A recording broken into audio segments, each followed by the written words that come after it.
little bit right under that 50,000 mark, but pretty extraordinary run, no matter how you look at it. Joe? I just wish I wish we knew all. I wish we could see into the future, Andrew, because all you need to do, you take the total global financial system, right? Yep. Figure out what that is, and then divide it by 21 million. Well, first take the total financial system and decide what percentage of that could someday be crypto related, or right, where crypto could be Bitcoin play related. A role, right? Or Bitcoin related. Then divide that by 21 million. And that's where you get some scary numbers. And I don't know if they're legit but at the same time, you worry about individual countries and governments, that have a huge vested interest, for example, the United States and the dollar remaining the reserve currency. So what do they do when it becomes clear, or if it starts to look like you're not having control, which maybe it's already starting to look like that, isn't it? What do? They can do whatever they want, can't they? Or can they? What's the number at which it gets out of control? And is it the number, the price of Bitcoin, which is out of control, or is it the distribution of Bitcoin, meaning it's still held in only a few hands on a relative basis to the country? And so that's, to me, what you should be looking for, because you can buy half a Bitcoin, you could buy a tenth of a Bitcoin. And what if it really, to me, escape velocity is not necessarily the price itself, but just how many holders there are. Right. Well, a lot of people, I've seen some crazy stuff where people write in that it's not a fixed number. It's not 21 million, that because you can divide each one into, and that's where you go, okay, you just need to go back to, elementary school level math, because I'm not even going to have a conversation.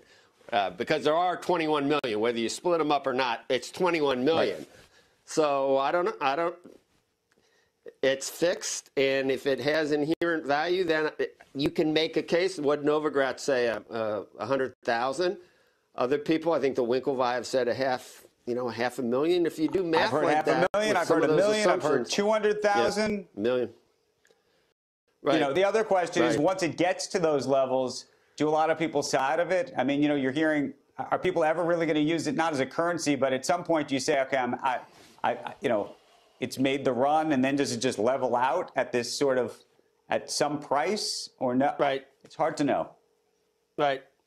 If you call it something like the Internet of Money, or you saw Paul Tudor Jones say it's like Apple in the top of the first inning, or Amazon in the top of the first inning, I don't know. But I don't know. A few of them, we'll see. A few of this morning, it gives us something to look forward to. A few of this morning's.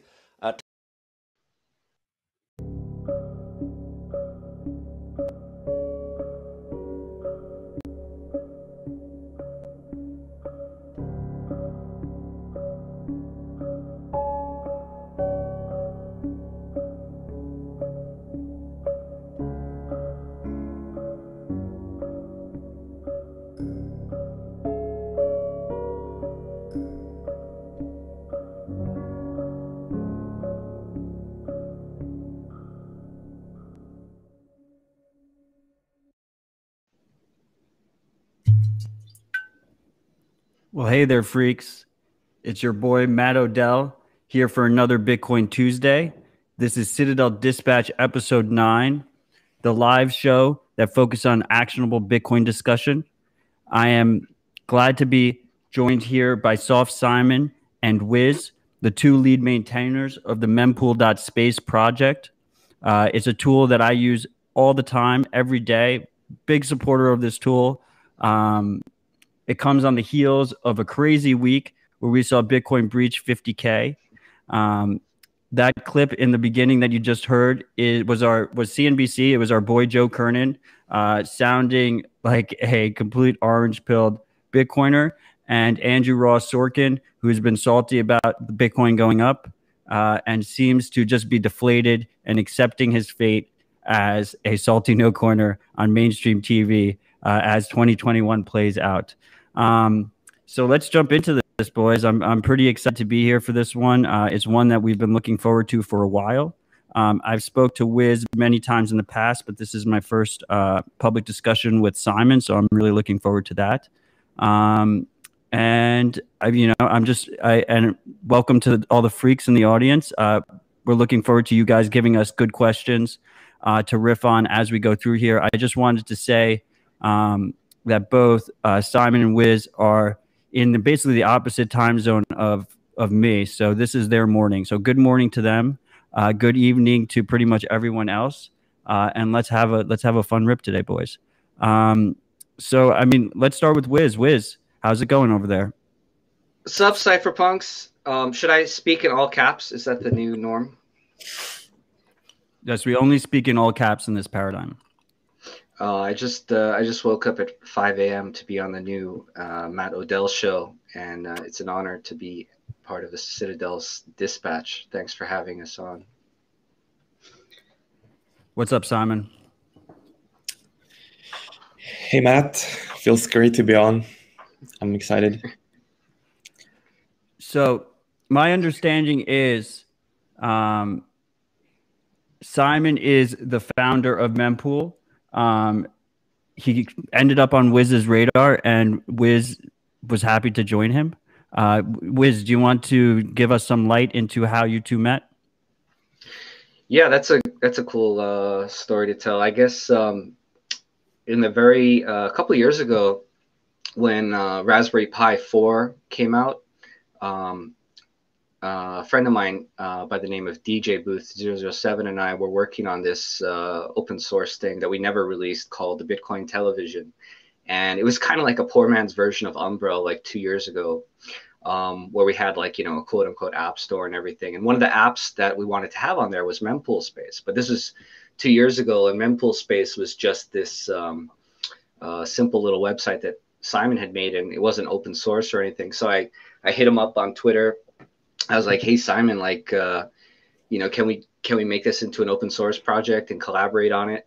And he was like, yeah, sure. And we did it, like, I guess like within a few days of that conversation, we got the code together and added some, documentation and screenshots, and we launched it, right, Simon?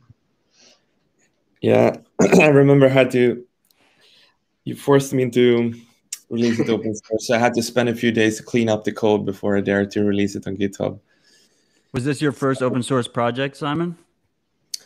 Not really. I've had a few different projects of different sizes during the years, but I did this. I was starting to be a full-time Bitcoiner in 2017. So I tried to find something to do related to Bitcoin, and I got this idea of doing this visualizer of the mempool. So I did it. So the first basic version was just seeing the blocks come in, see the mempool fills up. So the first version is almost like what it looks like right now. And then Wiz came in and he offered to host it. So since then, Wiz has hosted the site in his data centers and stuff. And it took a while until we found a way of scaling it up with a more proper backend, so we can make it into a full block explorer like it is right now. Yeah, in the early days, it was just like this simple mempool visualizer. That was the Mempool V1 release, and that site was not super interesting because I think at the time the mempool was just mostly empty, and but that was really good because it gave us a lot of time to implement the full Explorer functionality and the new dashboard and all the other really cool features that everyone uses now.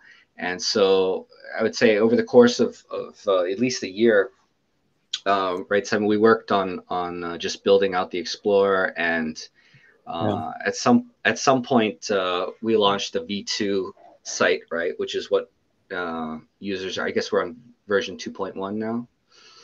So operationally, it was a big challenge because there's not too many backends that are like high performance index of all the Bitcoin blockchain data and transactions and addresses and everything. So eventually we found the Blockstream had developed this project called Explora.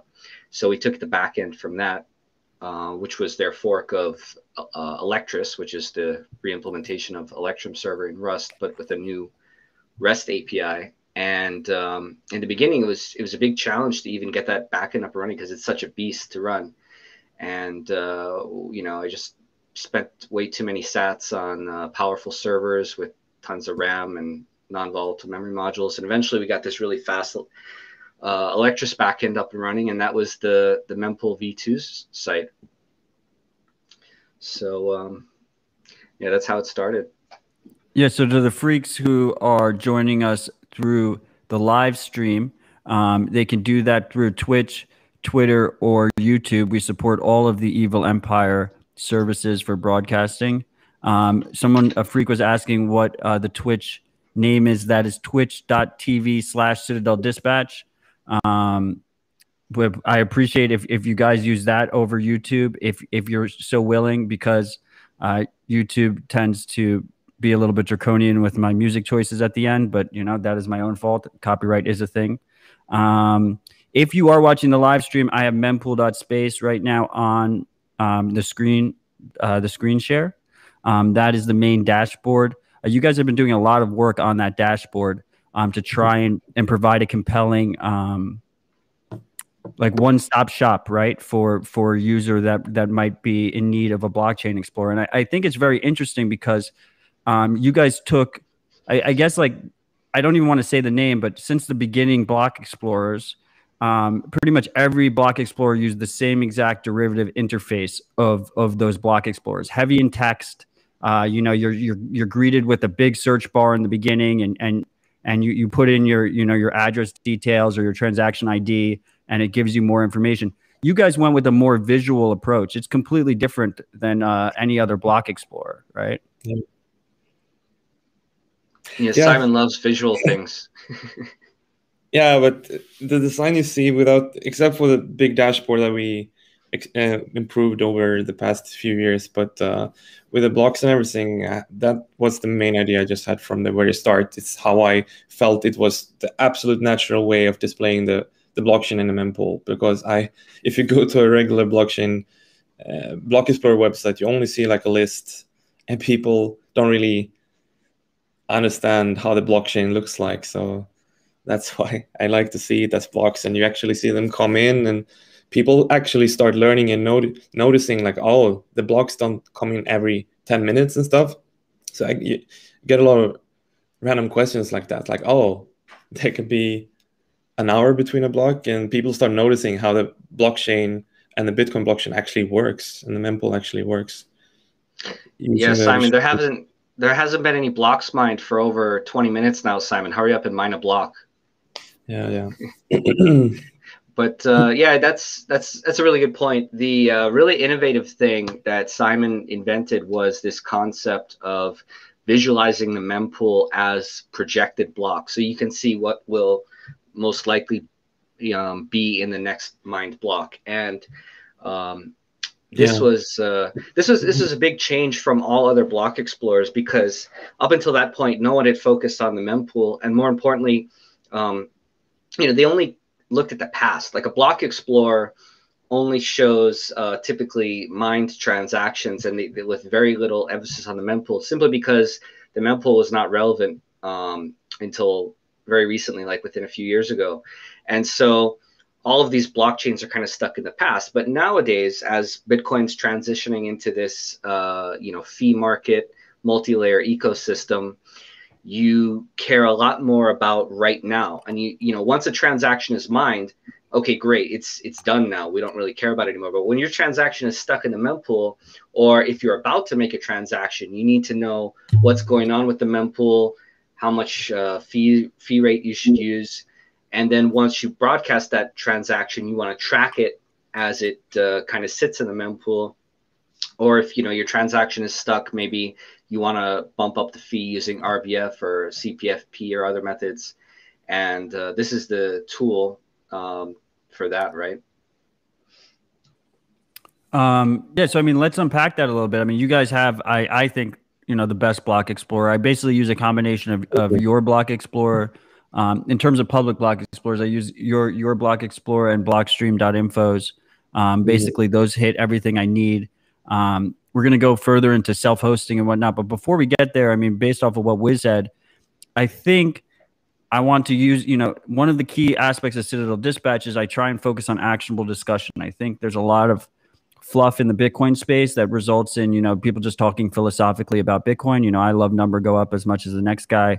I'm definitely guilty about that. But I like to focus on actionable things, right? And one thing that is going to be very important, especially for new Bitcoiners, but even for people that are class of 2017, maybe they've been here for 3 or 4 years.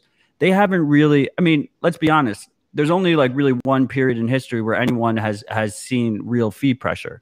So I kind of wanted to unpack what do you guys think people should expect in terms of rising fees?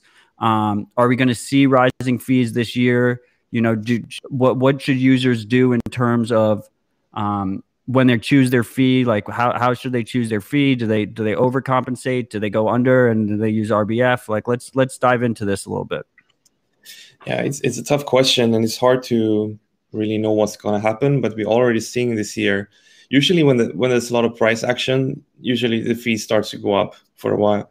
But if you're doing Bitcoin transactions regularly, you start to learn some patterns. For example, that on weekends the fees are lower.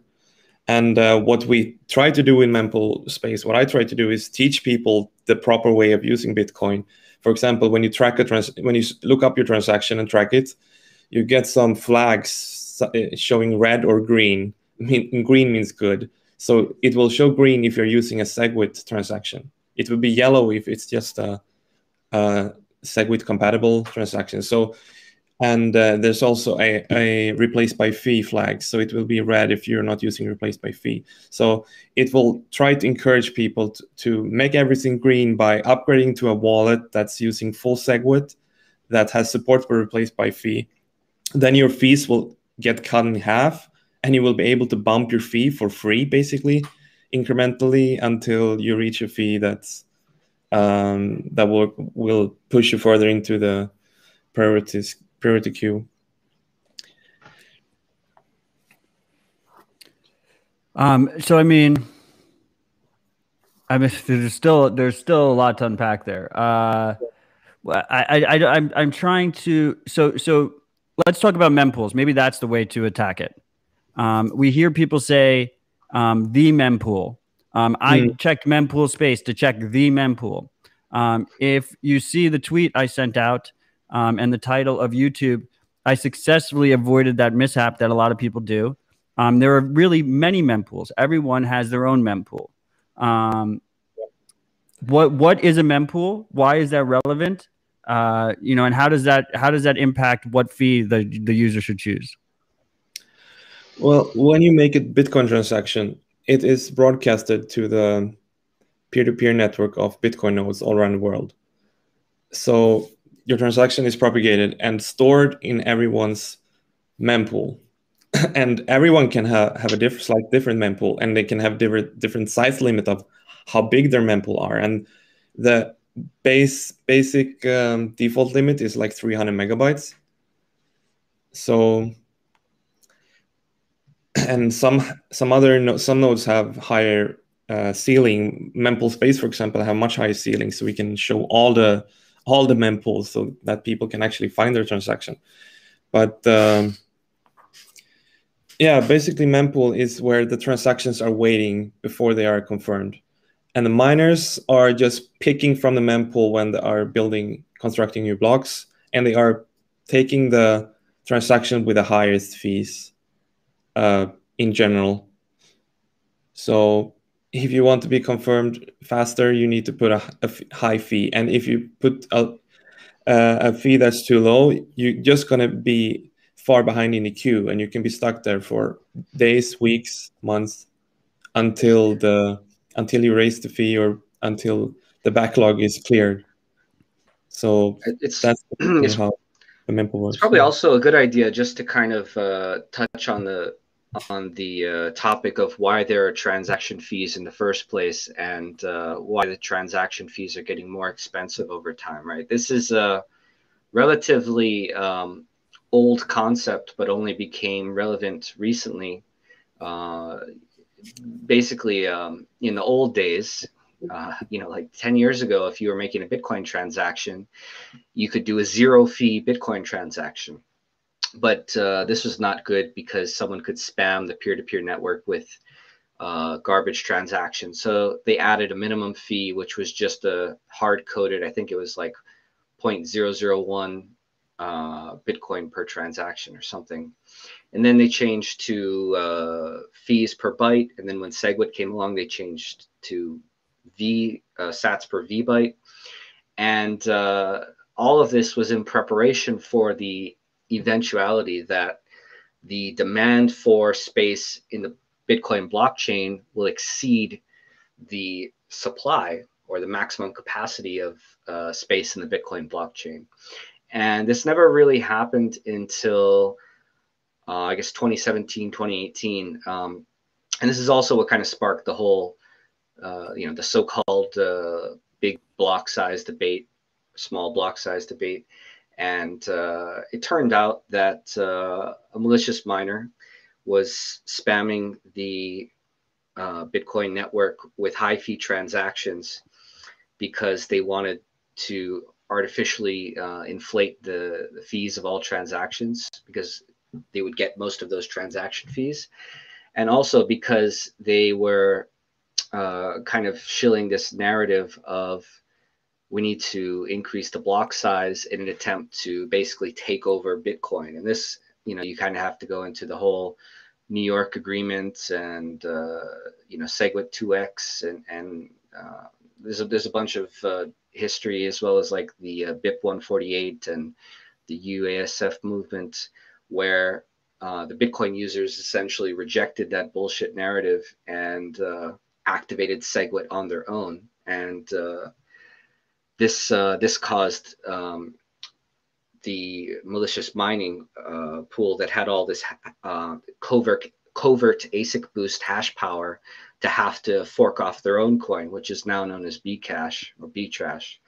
And this was a very important point in Bitcoin's history where the users successfully defended an attack to take over the network by many companies and many mining pools who had kind of signed on to this agreement.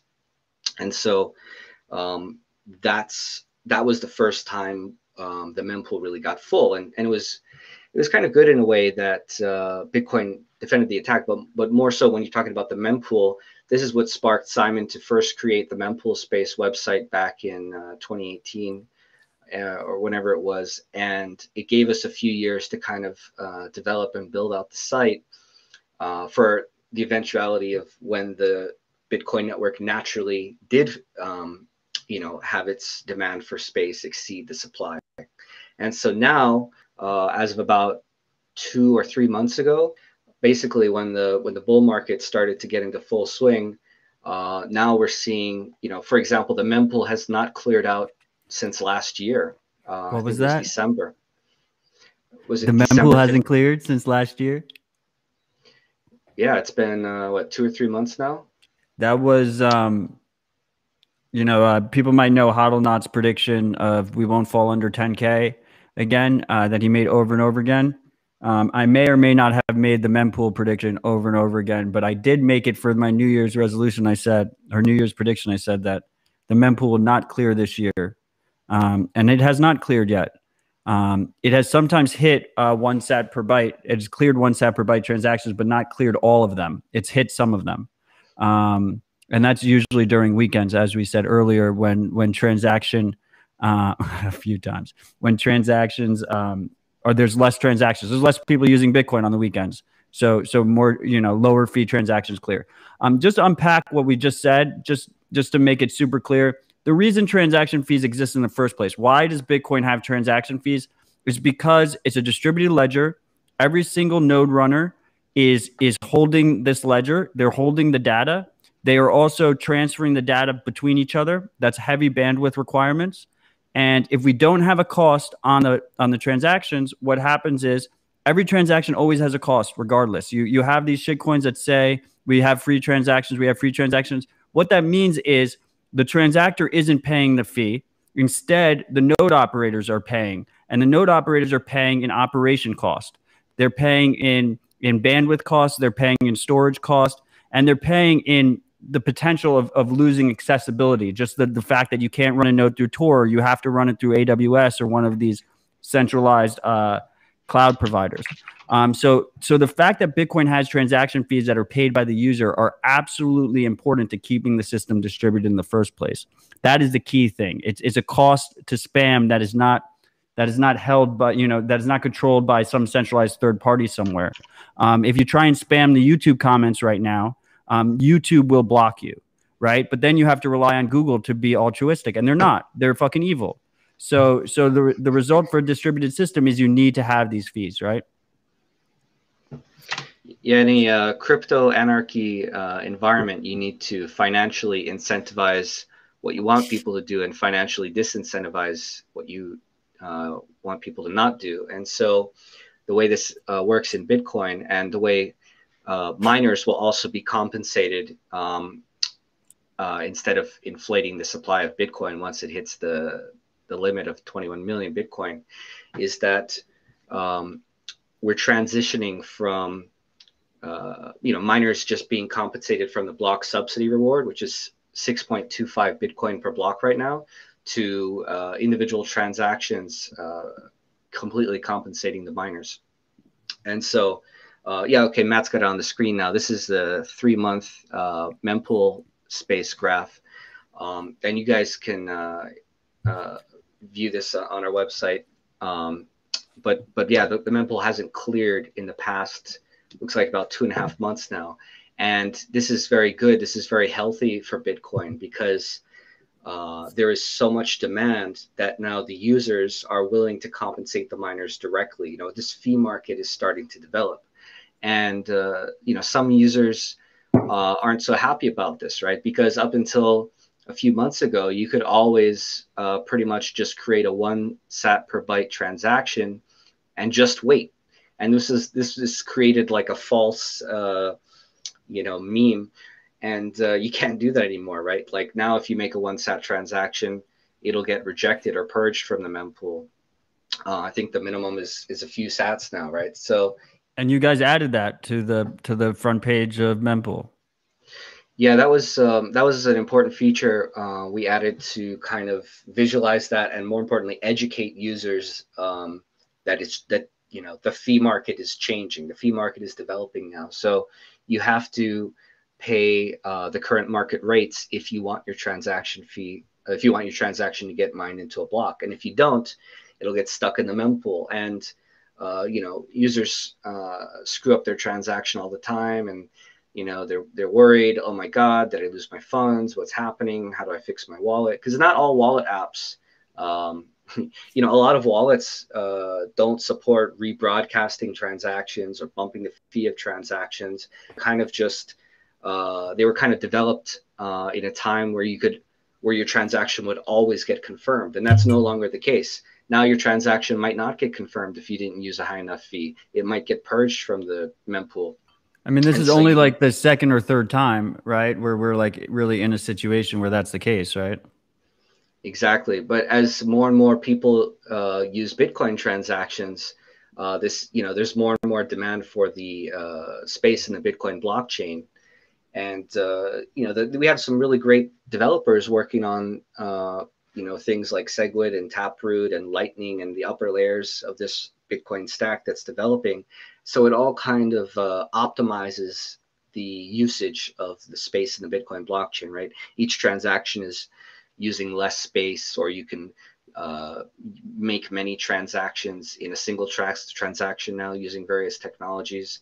And so, the fees will, or the on-chain usage in how many bytes you use in the Bitcoin blockchain will go down over time, but the price per byte will increase, not only in the number of Satoshis that you're going to pay per byte, but obviously the price of Bitcoin in fiat value is also going up. And so those two numbers kind of multiply each other.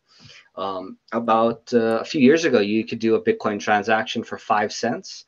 Now, the minimum you can pay is usually about $5. And in a few years, it's conceivable that this could also, see another 100x increase to, hundreds of dollars for a single Bitcoin transaction, which is what we saw back in 2017, 2017 or 2018, if you were doing a large transaction, sometimes it could be like $100, right? And that's simply due to the market demand and the price of Bitcoin multiplying each other. One really good thing about having a fee market is that more important transactions are pricing out the more wasteful transactions. And people, we see a lot of people doing legacy transactions and stuff, not using SegWit. And that means the fees are still too low. It doesn't hurt enough for them to actually upgrade to a SegWit wallet or something like that, or for exchanges to invest in the new infrastructure with SegWit. The fees have to go up for that to happen. I think there's like a threshold when it start hurting too much, people need to switch to Lightning, and then the block space and the blockchain will be used so much more efficiently. More stuff. Exchanges, like they could maybe send using Liquid between exchanges. That would reduce a lot of blockchain waste. But I mean, this is the whole point, right? So the whole point is that fees create this incentive for them to be more efficient. If they were paying the same amount all the time, then they wouldn't have any reason to improve their efficiency. But that also means that it's a slow process, right? Like they first need to feel the pain, and then they actually need to make it a priority and like actually execute, right? Because like these exchanges are, you know, especially someone like a Coinbase is, they're massive institutions, and they're, a lot of them are very distracted with shitcoins and all their bullshit shitcoin integrations. So it takes a while for them to actually integrate, but if they don't, it will slowly eat away at their business, and it will force them to be efficient. Now, so I changed for the viewers who are watching us this live or after the fact through the video stream, I changed the view on mempool.space to the 1 year view, and you can really see that we have this massive wave of transactions coming in. And this is something that I've expected for a while. And it's pretty funny because a lot of people said, you know, there was a lot of concern trolling during the bear market. We won't have enough fee pressure to sustain Bitcoin when the block subsidy decreases. So right now the miners get paid two things. They get paid the block subsidy, which happens every block, and that's what the halving happens when it gets cut in half. And then they also have the fees. And what happens is, as that subsidy gets cut in half, the fees are going to have to take over. So there was a lot of concern trolling that the fees wouldn't be able to take over. And I always said that whole time, I was like, I'm not going to concern myself with your concern trolling here, because I know in a couple of years, the concern trolling is going to be that fees are too high. And as we see on this chart, there's this massive increase. And this is what people don't realize, you know, about humble Matt during the bear market versus a humble Matt during the bull market. I mean, I'm not saying I'm humble, like I need to work on that still. But if you have a massive wave coming in, and you're sitting on shore, the humble move isn't to just sit there in lowercase and let the wave crash on top of you. The humble move is to fucking go all caps and get ready to ride that fucking wave, because that wave is coming. Yeah, I guess for many people, if you're new to Bitcoin, the fees probably seem expensive, and you don't understand why it's so expensive. And like Simon was saying, it's the pain will financially incentivize you to basically migrate to layer 2 payment networks for your transaction. So if you want to buy a coffee at the bar, you know, you're not going to spend a $10 transaction fee for a $5 coffee. But if you go to that cafe all the time, you probably just open up a Lightning channel to that cafe, and then you basically get free transactions with them after that. So it's a good financial incentive for everyone to optimize their on-chain usage, because right now, I mean, the Raspberry Pi can just barely kind of run a Bitcoin Core node and a few other apps on top of it. And so I guess if you want to talk about the Bitcoin full stack a little bit, there's these really cool solutions like Umbrel and Raspberry Blitz and Ronin Dojo and MyNode, and even BTC Pay Server has this Docker kind of ecosystem with different apps on it. But they're all kind of the same thing. in the sense that you can buy a very inexpensive Raspberry Pi, load all of your Bitcoin apps on it, have everything self-hosted, be everything self-sovereign. You don't have any security or privacy concerns. You can run everything off of Tor if you want, and this is the real way to use Bitcoin. This is the dream, right? This is the original vision of having a cheap node like $100 or $200, where you can run everything. And now you can even run mempool space on Raspberry Pi, which was the original vision of the project and why we started working together. Simon, what did you want to say about that? Yeah, I want to say that we worked really hard. I worked really hard late last year to make the Mempool Space website work on a Raspberry Pi with just Bitcoin Core and the Electrum server for transaction address lookups. So it really feels humbling, and I'm really happy when I see the tweets the past few days, seeing people tweeting out, "Hey, I'm running my own Mempool Space on my own node." So yeah. So that's one of the coolest things that happened. So that's another thing that people don't realize, that haven't been through these bull cycles in the past. Like the real productive things that happen when the price is going down and we have like peace, right? And we have peace and quiet. I feel like these months that we have every 4 years that we just rip like crazy is you kind of just like batten down the hatches. And like, honestly, like I appreciate the work that people do to bring in newcomers and stuff. Like those newcomers aren't going to find their feet until after the crash of this cycle and things settle down. But one of the coolest parts about this bear cycle is this push to become more self-sovereign for the average user. It's just very easy, way easier to self-host. And one of the reasons isn't just developers such as yourselves that have made their stacks more efficient. It was that the Raspberry Pi, the new Raspberry Pi, is way more performant than previous Raspberry Pis. And the combination of the two has resulted in these software stacks that you're talking about, like Umbrel and Ronin Dojo and MyNode and Nodl, that allow you to basically run these different packages relatively easy on open hardware. I mean, the Nodel's the only one that is you buy it pre-built, but the other ones you just buy a Raspberry Pi and you can just run the software. So now, so why would someone do that? And the reason someone would do that is because to interact with the Bitcoin network, you have to use a node. And if you're using someone else's node, you have to trust that node. You have to trust that that node is enforcing the rules of the Bitcoin network, and you have to trust that node with your privacy. That also goes for all the services you use on top of it. So when you go to something like mempool.space, the official third-party mempool.space, you are trusting Simon and Wiz with your anything, any data you put in there, you're trusting them with it. You put in an address and you have your IP address, your public IP address when you're connecting to it. You're connecting those two things and you're hoping that they're not logging that data. I don't think they're logging that data. I don't think Blockstream's logging that data, but you have to operate under the assumption that they are. So what is the solution for an average Bitcoiner? You have basically two different paths you can go. You can use something like Tor or a shared VPN to access something like mempool.space. And that way, at least they don't have your IP address. But if you don't keep changing circuits, they can still connect your addresses together. If you do two addresses, you search two addresses at the same time, they might be able to connect those.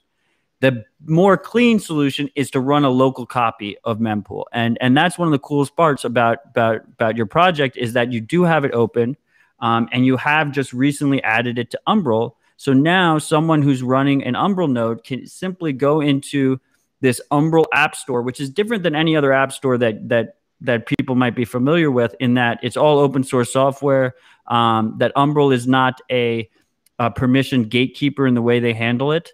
But you can just basically point and click, right? And run your own version of Mempool on Umbrel, and you can even remotely connect to it through Tor. Right. Yeah. It's also available on Raspberry Blitz right now, which I am running personally, like that one the most right now. But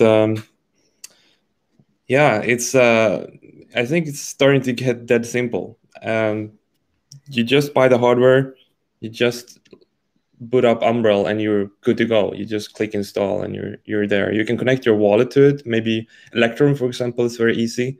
So you can make transactions with your Electrum wallet, and everything goes through your node, and you can track your transactions in Mempool, and that's also to your node. And then you get that feeling of self-sovereignty, and once you go self-sovereign, you never go back, I think.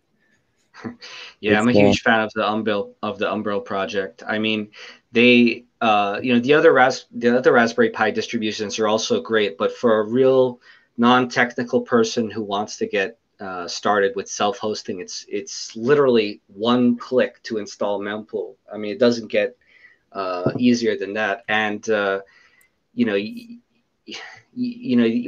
you want to like seduce newbies to become like cypherpunks and self-sovereign people, this is the way I feel you have to do it. You have to have such a sexy UI and a slick user experience so that they can very, very easily get started, and then they can level up from there. Like, okay, maybe I don't want to use the App Store. Maybe I want to compile everything from source. You can level up on your own speed if you so desire.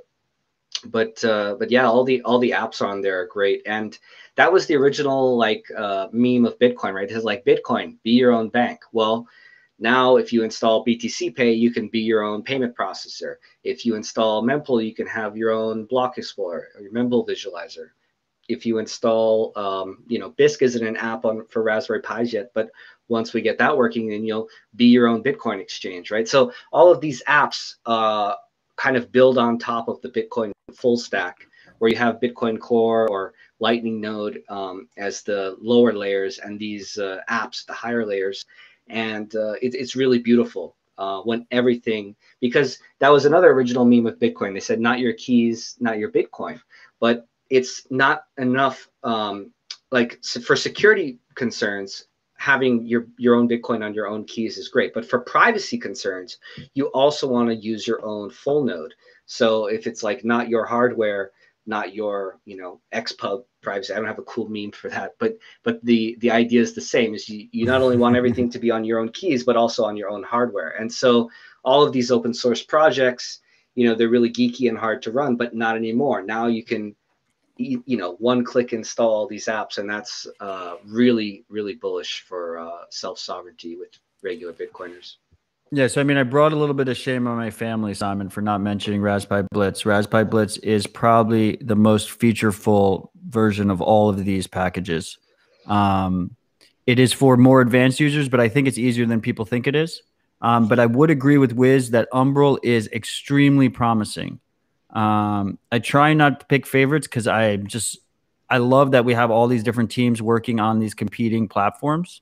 And honestly, I think that as you become more advanced as a user, you might have dedicated device. You might have multiple. So we have UTS9 asked in the comments if this opens you up to more attack vectors because you have more software running where your Bitcoin node is running.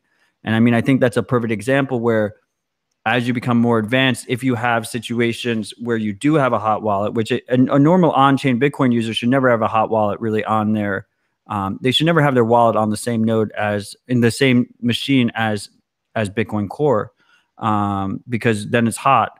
But when it comes to Lightning or CoinJoin, you're gonna have funds hot. So you might want to have multiple devices. You might be running multiple of these different packages. Like I'm right now, I'm running multiple and I'm using multiple because you want to have like dedicated for your Lightning and you want to have dedicated for your 24/7 CoinJoin to reduce your attack surface a bit. But I honestly, I am blown away. I think Umbrel makes the accessibility way, way, way, way easier. Like I think the simple thing that this idea, I don't know, it's kind of gone understated that people aren't talking about this idea that they derive like everything comes as a child secret of your main seed. So the whole thing is backed up by just this one master seed. And maybe it's mixed with and they also have a cloud backup system in place. So anything Yeah, that needs to be active, like your Lightning, can be actively backed up, and then everything is derivative of the seed. So then all the user really needs on the surface is they're putting in these words, and everything's backed up for them. Yeah, I see a lot of comments. Many smart people say, well, doesn't this increase your attack vector? Or, everything is a trade-off at the end of the day. If you want the most hardcore secure setup, that's not, like some app store, quote unquote, app store thing, right? The point of the app store is you're optimizing for the user experience, one-click installation. If your threat model is, some nation state is going to be going after your transactions or whatever, then yeah, maybe some one-click Raspberry Pi thing is not for you. But if you're an average Bitcoiner and you just want to stack sats without the government knowing about it, Umbrella's perfect. And like, you can level up from there, right? It's just something to kind of seduce people into getting started with self-sovereignty. It's a good stepping stone, or even long-term solution if it meets your use case. And all of these community projects are very pure, right? Like the community that's there's just this really beautiful community of open source developers. Everyone kind of knows each other and collaborates with each other, and all the projects align themselves with the interests of the Bitcoin community, and a lot of them are directly funded by the Bitcoin community in various ways. Like, for example, BTC Pay made a foundation, and they got big grants from like Square and Kraken and all these other corporate sponsors. And Mempool Space has just gotten a ton of love from the community. Even now, while we were on this show, someone sent me like some money. So just just like huge love from all the community. Like, you guys are creating this huge financial incentive for us to keep everything honest, and for us to keep working hard on the project and keep giving the community exactly what it wants. And so we don't have to put any shit coins or advertisements or anything that would ruin the project or the experience of the overall just this app ecosystem. And that's why it works, is because all of our interests are aligned, right? Like, there's no like evil companies here. Whereas if you put your content on YouTube, YouTube doesn't care about you. They care about monetizing your content, or they'll harvest all of your private data, whatever. The interests are kind of opposite, right? The interests of YouTube are to the shareholders of YouTube, right? Not to the users of YouTube. But with Bitcoin community, these open source apps can exist where all of our interests are aligned. Yeah, it looks like Matt's bringing up the sponsors page here on the live stream. But we've got like 100 people or something now that all donated like 1 million sats each. And the best part of the scam was you got us to donate before the price run up. Yeah, that's true. We set I think it was like $100 when we first launched this sponsors feature. And so I guess Bitcoin was about 10 grand. Now it's 500 before the price run up as well, right? Yeah, but still, I mean, we get sponsors. We got a sponsor like a few hours ago. So people are really sending their love, both with their words and with their sats. And this allows us to basically work full time directly for the Bitcoin community. And it's the most heartwarming, humbling thing. Like Simon, tells me, like, Simon, what do you think about our project funding situation? Yeah, I was totally mind blown by the sponsors, because I didn't think we would get that many when you told me to make that feature. But Well, so let's talk about that, Simon, because this is something that people talk about all the time is the difficulty in funding open source work. That there's no easy monetization strategy for open source, and that is going to be the death knell for open source. I mean, Bitcoiners obviously would say we've watched open source flourish in the Bitcoin ecosystem, but it definitely is a concern for a lot of people. Do you think this is something that the way you guys set up the sponsors is something that other open source projects in the space should consider? Well, maybe I didn't expect to receive a lot of sponsors and stuff when I was building the site. It was just out of my own pocket and spare time and stuff. I was just super happy when Wiz offered to host the website for free, so I didn't have to pay for some hosting. Then it looked like everything was settled. Everything is done. But yeah, I guess in the beginning, we had to kind of bootstrap it, right? Like, you know, I don't want to think of how many sats I spent on server parts and stuff, but yeah, in the beginning, before the site was, I guess, like the level that it is now of speed and user experience and all the features we have. In the beginning, of course, you know, we had to work on it for a couple years just out of our own savings or whatnot. But once the site was very useful and there was a lot of people using it, I said to Simon, like, hey, let's make this sponsor program. Like, we'll let the users who sponsor us have their profile photo on the website directly, so they can be part of the project. And you know, it's been extremely successful. Like, just from the individual community sponsors, it basically covers all the operational expenses of running the site, and Simon and I can even, you know, get a little bit of salary from it too. So it's like we're directly working for the Bitcoin community, and that is the dream. That is the real dream. So I mean, so Bitcoin basically solved two things, right? Bitcoin allows people to receive funding in a permissionless, relatively private manner, which is key for open source development because you know, users don't want to dox themselves to the developers, and a lot of times the developers don't want to, you know, dox themselves to the users. And one of the reasons open source development is more censorship resistant than closed source development is because the devs might not be known; they might be NIMS. So that's one main thing that Bitcoin has helped in just terms of open source. And then the second main thing is that because Bitcoin is designed to pump forever, you have these people that are very pro free open source software that are getting rich, and they have the money to spend. So, I mean, Wiz separated it out between the sponsors and him bootstrapping it, but really Wiz was the first sponsor. Like Simon created this tool, and Wiz came along and was like, I have Bitcoin. I want to fund you. This is a dope project. I want to be a part of it. And he basically set the groundwork for other Bitcoiners coming in later when the official sponsor page came up, right? To come in and take the ball, right? I mean, to be clear, Matt, I don't have any Bitcoin. I lost it all in a boating accident. I thought we were very clear on this. But, I actually lost all my Bitcoin in a very obscure cold card hack. That's the remote horrible. one, right?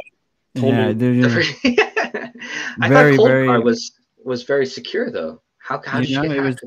Who could have known? Who could have known? It was a hard attack to pull off, but they somehow pulled it off against me.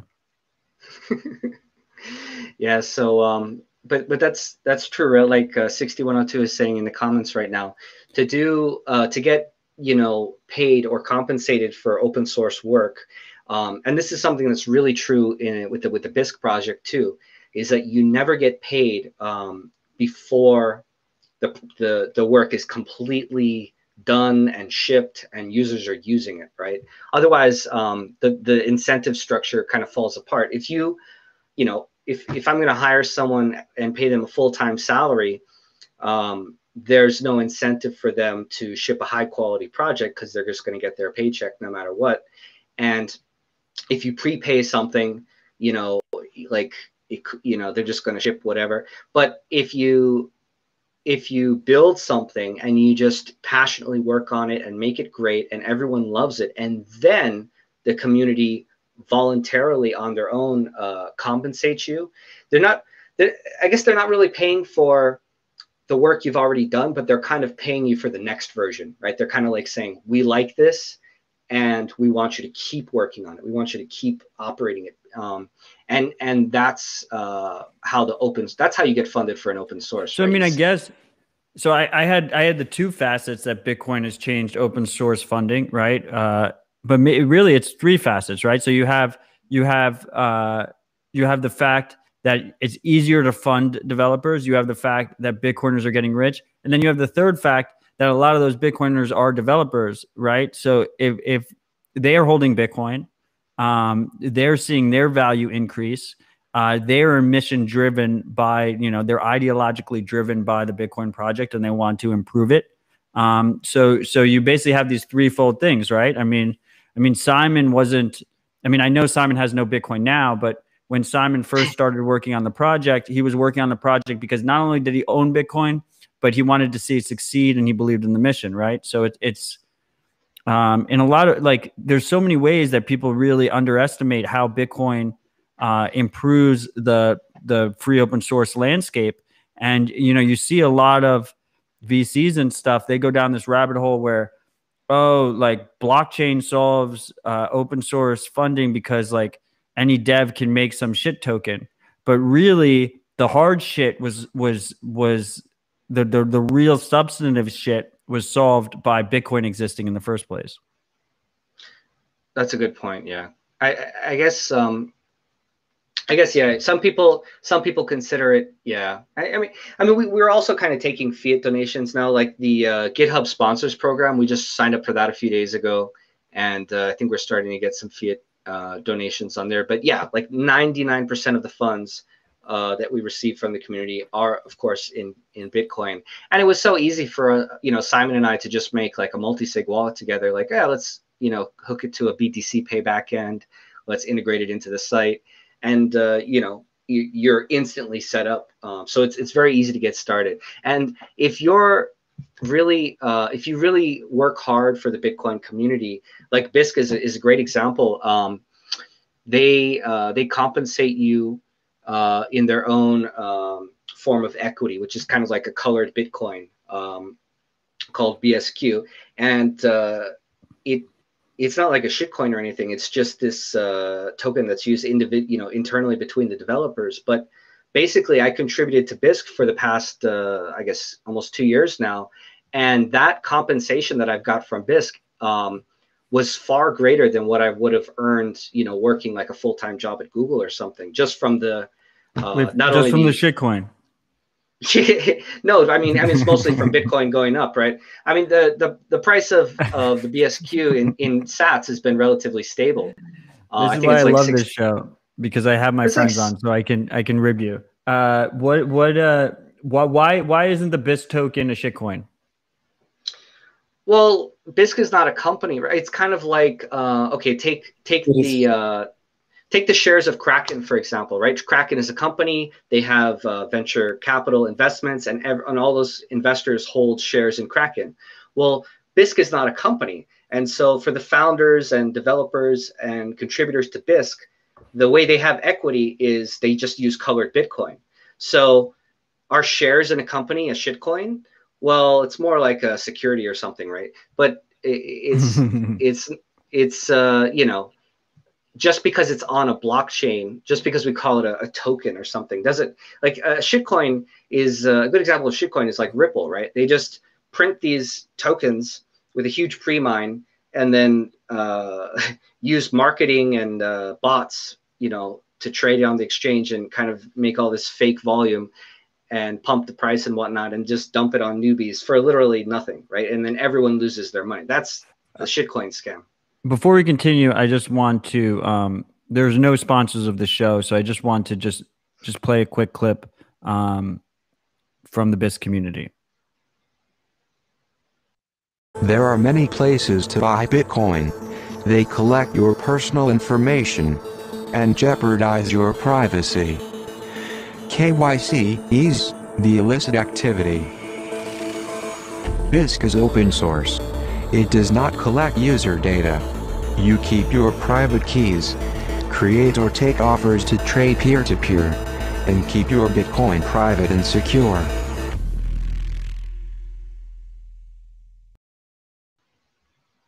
I love that ad. So shout out to Pedro. Yeah. Yeah, Pedro's awesome. He's here Pedro's in the been chat. helping us a lot.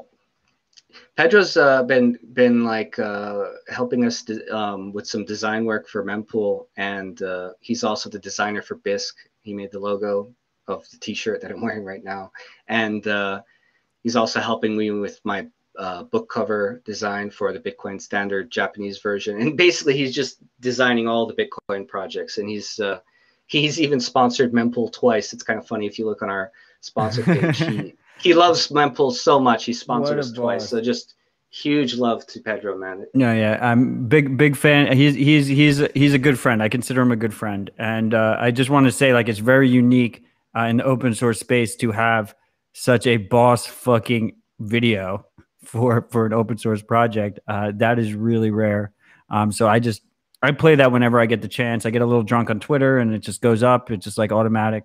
But I think so. The key aspect here about Bisq is meant to be a distributed exchange, and as such, they found they had this need for this token to basically spread out the fees that the exchange receives and incentivize further development and progress for the network.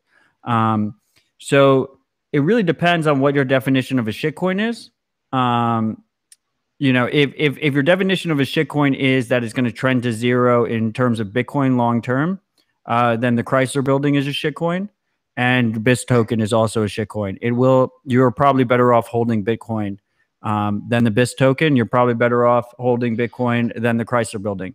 But in terms of a token that doesn't attempt to oversell itself, doesn't have a pre-sale, doesn't lie about trade-offs, provides like an actual utility that is needed. I don't think people can disagree that having a censorship-resistant P2P global exchange that doesn't have KYC is important in today's age. Can go fuck themselves. Like, obviously, it is important. Would you disagree with me there, Wiz? Yeah, no. I mean, the only way that BSQ is created is when you make a contribution to the Bisq project and the community collectively approves your contribution, and then you can issue yourself a little bit of BSQ. You can color some of your own sats into the colored Bitcoin. That's BSQ. And by all means, don't use BSQ. Just if you're going to use Bisq, just keep everything in Bitcoin. It's just an internal thing for the developers to kind of, because Bisq is a profitable business, right? This is peer-to-peer exchange network, and every time someone trades on the exchange, they basically make a donation to the Bisq DAO, and then from those funds, Bisq can kind of buy the BSQ back from the contributors. And that's how Bisq contributors get paid directly from the community. So the Bisq DAO also is community funded. Just they have a much more advanced system, which is very innovative. I mean, they're probably the first like real decentralized, autonomous organization that governs itself and everything. But it works because you mean a DAO? Yes, and do we not? We don't call it DAOs anymore after the incident. Yeah, no, Bisq is legit. I mean, it's not only the first. I mean, I would say the first real DAO is Bitcoin. Maybe Bisq is the second real DAO, and it's definitely the first real decentralized exchange. So we hear decentralized exchange all the time. Most of the time, it's bullshit. With Bisq, it is the real deal. And as Wiz said, I think that is an important thing to keep in mind is that there's no gatekeeping with this token, which you see a lot with shitcoins. Is like you can use Bisq and never, you don't even need to know the token exists.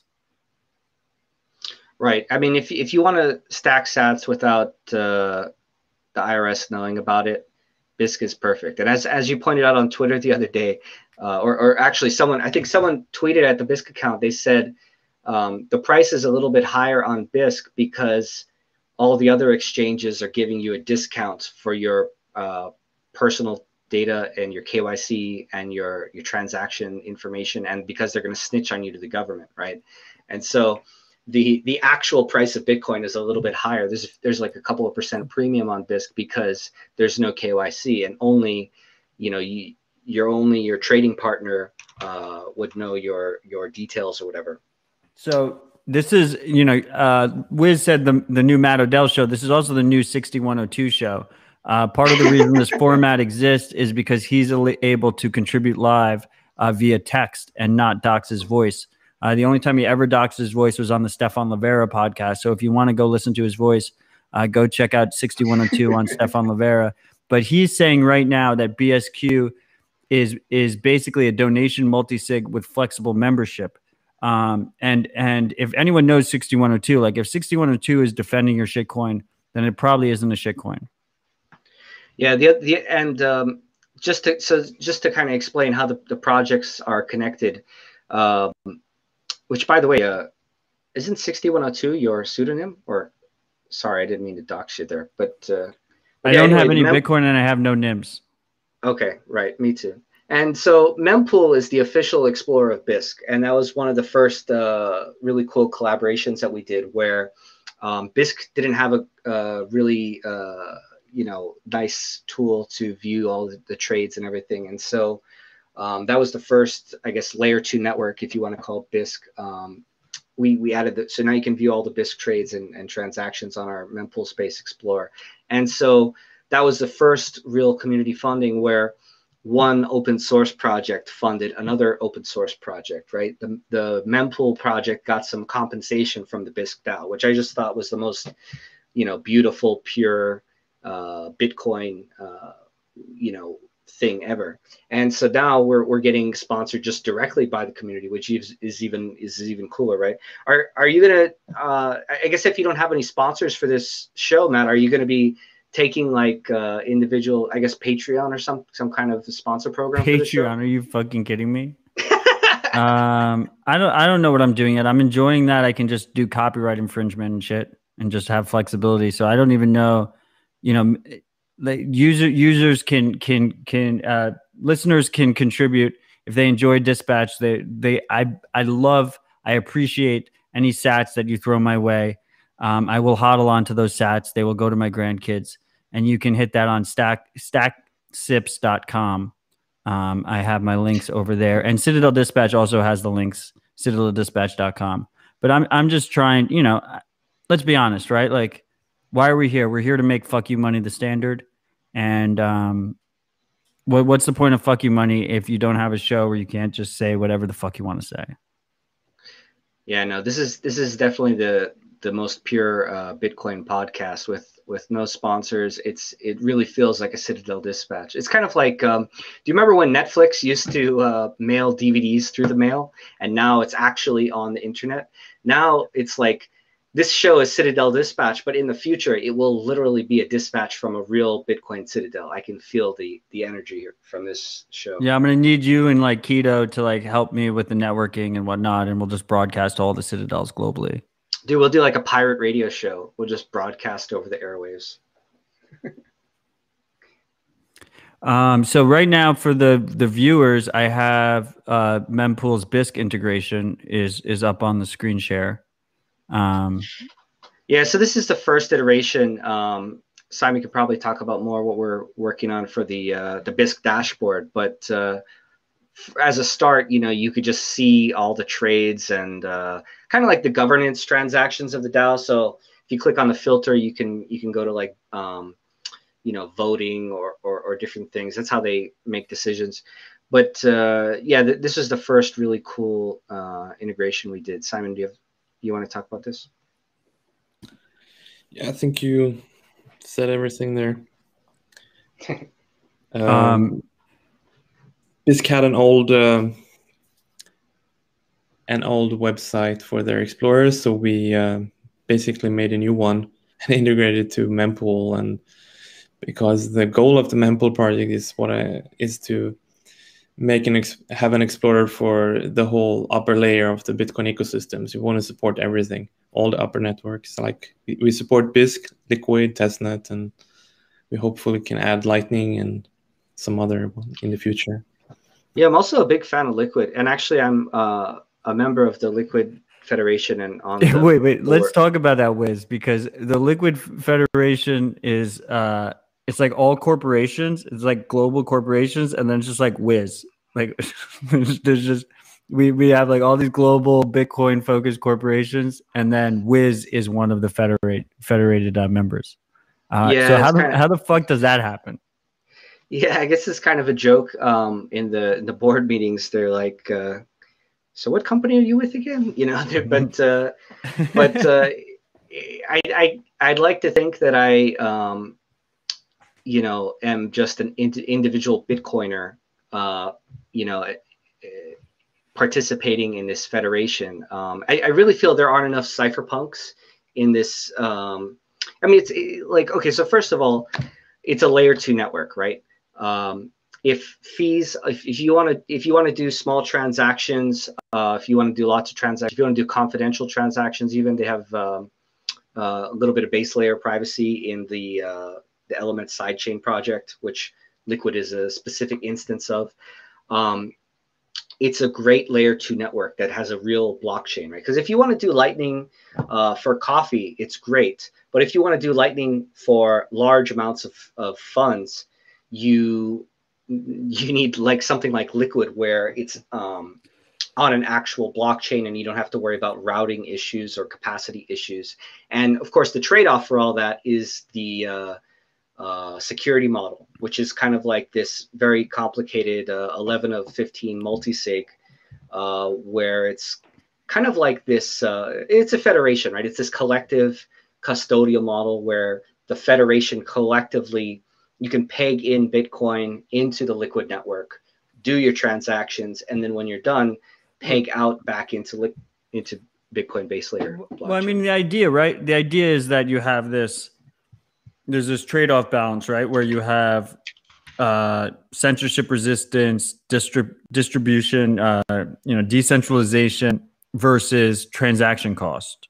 And basically what Liquid is saying maybe we don't have to be as censorship resistant. Maybe we don't have to be as distributed. We could be a little bit centralized, and as a result, we can be faster and cheaper, right? Is that like the basic shill? Yeah, I mean, it makes sense for a lot of use cases. And if you, by all means, if you need the censorship resistance and security that the Bitcoin blockchain provides, then go right ahead and pay the on-chain fees to use Bitcoin directly. But if you're going to, if you want to use layer 2 sidechain like Liquid, and you often do transactions between various exchanges or whatever other members of that are in the Liquid Federation, or even between individuals, if you just want to settle on a thing, it's a great layer 2 so block. Wiz, I'm sorry for cutting you off. I go back and forth on Liquid, and the freaks have witnessed this themselves. So right now I have Bisq up, right? I have Bisq up, the Liquid Explorer for Bisq, for the most recent block of Liquid. And it has 2 transactions. Really, it has 1 transaction because one of the transactions is the Coinbase transaction, and there's always a Coinbase transaction every block. You know, in Bitcoin that pays the miner. In this case, I guess it pays like a federation partner or something, right? I don't know. Yeah, I'm glad 6102 is still here. He gave you the pass on Bisq being a shitcoin, but he does not give you a pass on LBTC being a shitcoin. If anyone knows 6102. Why have we not seen, you know, are we going to, like, when fees go up, are we going to see more people use Liquid? Like, no one is using it right now. And one of the key selling points of Liquid is this confidential transactions where the amount is blinded that you're sending. So if I send you 1 million sats on Liquid, you can't tell that I sent the 1 million sats. You can still see I sent from address to address like you can with Bitcoin, but you can't see the amount. That benefit is reduced if no one is fucking using it. I mean, like some of the, like, people use Dogecoin more than this shit. Well, there's a lot of things. First of all, Liquid has 1 minute block times, which is why you don't see so many transactions in each block. But still, no one's using it. Like, look, we Sure. go back. Like, look at the latest transactions. Like, I mean, you could say that a lot about a lot of things that were built for Bitcoin. Like, you know, 3 years ago, you never cared about the mempool because it was always empty and always cleared out every block. Now, when the fees are getting expensive, now this creates a reason why you use Liquid. So as you mentioned before, when in the bear market, that's when you build things, right? And, you know, Liquid was built by very, very smart people at Blockstream who, you know, came up with this sidechain technology, and they put all these really cool features into it. And they launched it with, they got all these members on board so you can interact with all these exchanges. And now, finally, as we've seen in the past 2.5 months, when the mempool doesn't clear anymore and transactions are starting to get very expensive, now there's an actual use case for layer 2 networks, right? I mean, how many Lightning transactions did you do last year? Maybe, you know, maybe I your did a lot Lightning more max. than my Liquid transactions. Sure. And like I said, if you want to send money in between, there's different use cases for Lightning, and there's different use cases for Liquid. And if you want to buy a coffee at the bar, sure, use Liquid. If you want to send, you know, 100 grand between exchanges and have a 1-minute confirmation time and confidential transactions, then Liquid is the better use case, right? And it's you got to use the right so you meant tool the for the first one. You job. meant Lightning. You meant Lightning for the first one, right? Yeah, sorry. So you got to use the right tool for the job, right? It's not about like Liquid is the tool for everyone for all use cases, or Lightning is the tool for all use cases. It's sometimes it makes sense to do an on-chain transaction. Sometimes it makes sense to use Lightning. Sometimes it makes sense to use Liquid. Sometimes it makes sense to trade on BISC. Sometimes it makes sense to trade on a centralized exchange. You know, there's pros. I love you. I love you. You're a massive Liquid bull. You've always has been, and I appreciate that consistency. Simon, where do you stand here? What do you think? Do you think there's a place for Liquid? Do you think in this fee environment we're going to see Liquid transactions go up? Do you think like one of the big things for me that has been sold heavily is this idea that Liquid is useful for traders going between exchanges? But I mean, I think that use case probably gets handled better by private channels, like big private Lightning channels between these exchanges. They already have a relationship. Lightning is the biggest competitor to Liquid. So as soon as we get these jumbo wumbo channels between exchanges, I think there's no use for Liquid anymore, really. But I don't know, there might be a use case today. I'm not that into Liquid, how it works and all, but because it's marketed as this inter-exchange settlement thing, right? So what I think they should do, and I've told them this privately, and so now I'm going to start saying it publicly, because when it stops working privately, you have to just start saying it publicly on air, which is what I've learned. This is another key of open source development. If I think they should focus on privacy, I think there's a use case for Liquid in terms of confidential transactions. Like, people don't realize, like, you can,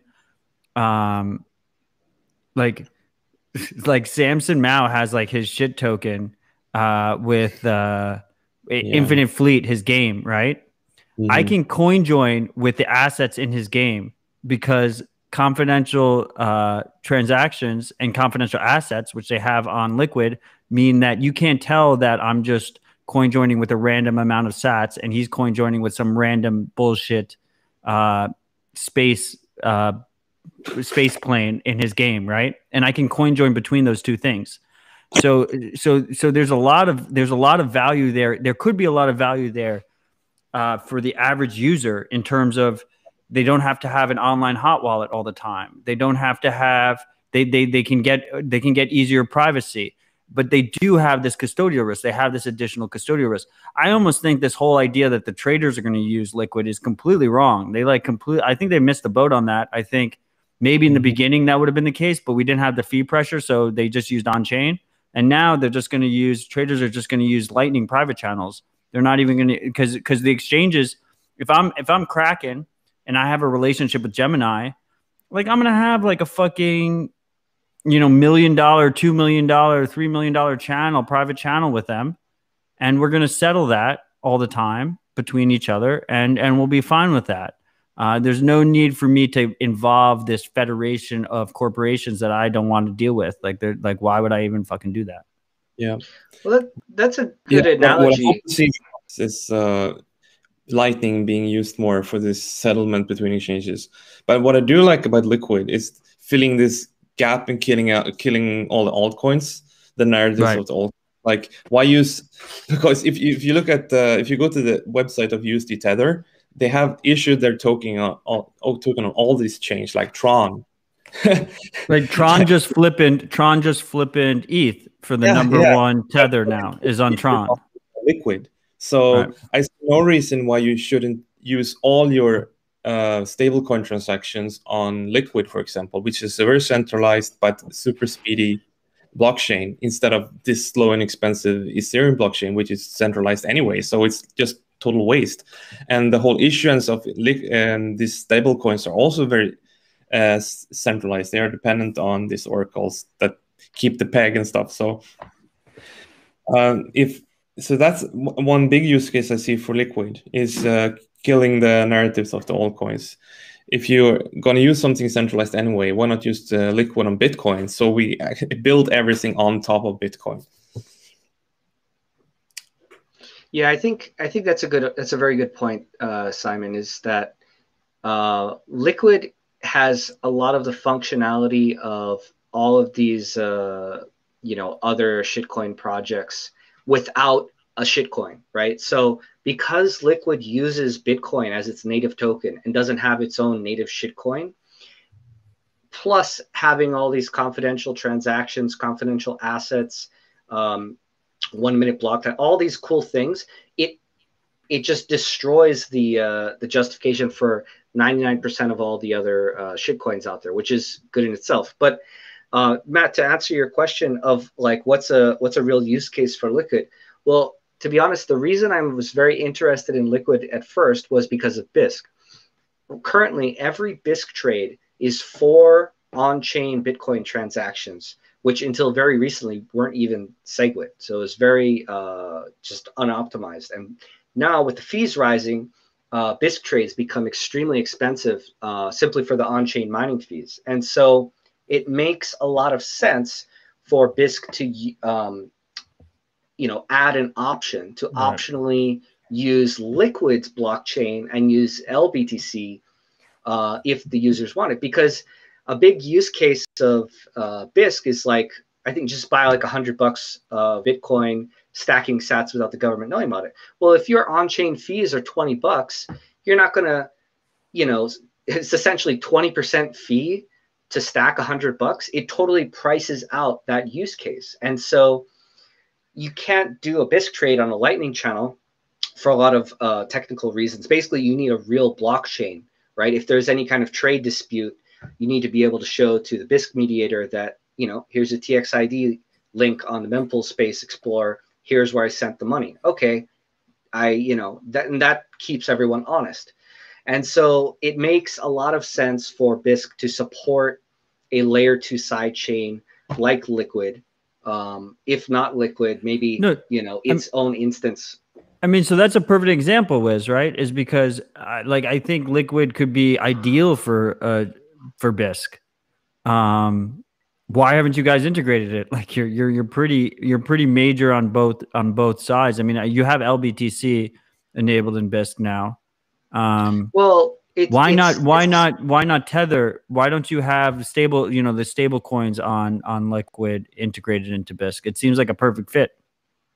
Yeah, so this is there's only 24 hours in the day. I mean, BISC is essentially yeah. There's only 5 or 6 guys that work full time on BISC. There's only 2 guys that work full time on Mempool. There were some higher priority things, like simply adding SegWit into BISC took years, right? And that was very difficult, and I had to coordinate a lot of things, but we got it done, and we just shipped SegWit. So, now that the fees are rising, the urgency to implement Liquid, of course, I proposed it over a year ago, but we just haven't gotten around to it because of the lack of developer resources, and also because the fees didn't get so expensive until very recently, the past couple months. So a layer 2 solution is absolutely needed for BISC. And there's also another proposal, very, very technical, using bonds and whatnot. But I feel that liquid would be the one of the best solutions. So the token layer makes sense to me, and the token layer for Bitcoin makes sense to me. And I've said in the past that that that liquid is basically Ripple without the shitcoin. It's a little unfair to liquid because it is a way cleaner code base than Ripple. But for the average user, I think that's like a relatively good way of looking at it, is like this idea that you basically traded off centralization. You're accepting some level of centralization for cheaper transactions and faster transactions. The token idea makes sense to me. Basically, though, the only two things that make sense is like a fiat token, which is just a stopgap, and like illegal securities. Illegal security. I mean, I'm not going to fall into that trap, but unregistered securities, which is, you know, where the BIS token falls in, and that kind of makes sense to me. It's just weird. Like, I know the Lightning guys are trying to make that a thing as well on Lightning. I don't, you know, I'm not that bullish on that. So I see that happening, and I also see this idea. It's kind of cool that you can like coin join between. Like, you can have BSQ on Liquid, you can have Tether on Liquid, you can have Infinite Fleet's spaceship on Liquid, and you can have Sats on Liquid, and you can coin join them all together, and no one can tell which is which. It seems pretty powerful, and I'm surprised no one's working on it. They should focus on that. To the viewers who are watching, we, you know, have made a big point on Citadel Dispatch to always show the BIS price. So the BIS price is currently trading at $52,195. And the Evil Empire Coinbase is on the top, and they're trading at $49,000 right now. So just as an update. So I'd like to pivot this conversation a little bit. I'm really enjoying it. One of the things that I tried to flex because I just enjoy it. I mean, what's the point of all of this if we don't have a good time? I have you guys both on my show. I want to have you on the record. Do you think Bitcoin is designed to pump forever? And I want to have Simon answer this first. Yeah, of course. No doubt. What's the question? Oh, you do you think Bitcoin is designed to pump forever? Yeah. Yeah. That's Until it. it powers the whole Like, world, yes.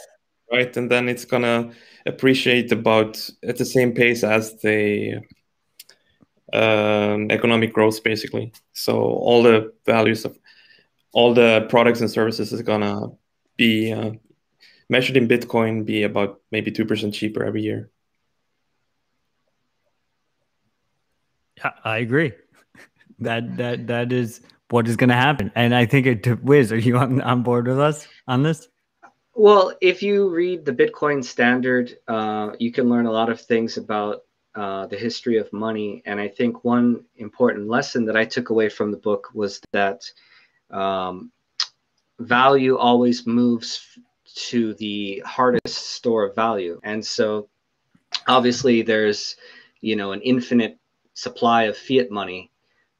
You can print out as an infinite amount of US dollars. So if you consider quote unquote pump, well, what does pump mean? If you mean the price of Bitcoin measured in fiat money? Yeah, I mean, I'm being provocative. I'm intentionally being provocative and using the word pump. I don't know if the freaks saw, I nailed an interview with Anthony Scaramucci. And I intentionally knew he was provocative, so I asked him this question, and he like called me out. He was like, "Well, that's a very provocative word choice you used." But like, that's the point, right? Yeah, I think it'll increase in purchasing power forever. Right. It's kind of like the new gold. And if you look at, you know, in the history of hard monies, you know, all the value gets soaked up into this hard money. So yeah, it does increase in its purchasing power over time until something better comes along, which I don't understand how you could have something better than Bitcoin. But yeah, I mean, of course, it's going to pump forever. If you study any economics or anything, this is the new hardest form of money. It's going to be harder than gold. And once the, you know, the 21 million cap is hit, the stock to flow ratio is basically infinite. So what's harder than that? I mean, I would even argue that now that we have this ledger, right? Now that we have this global ledger that is agreed upon, even in some kind of theoretical, amazing new technology comes out to replace Bitcoin as the best money, it would still use the tip of our ledger as the consensus point to launch their own ledger. Otherwise, it wouldn't be taken seriously, right?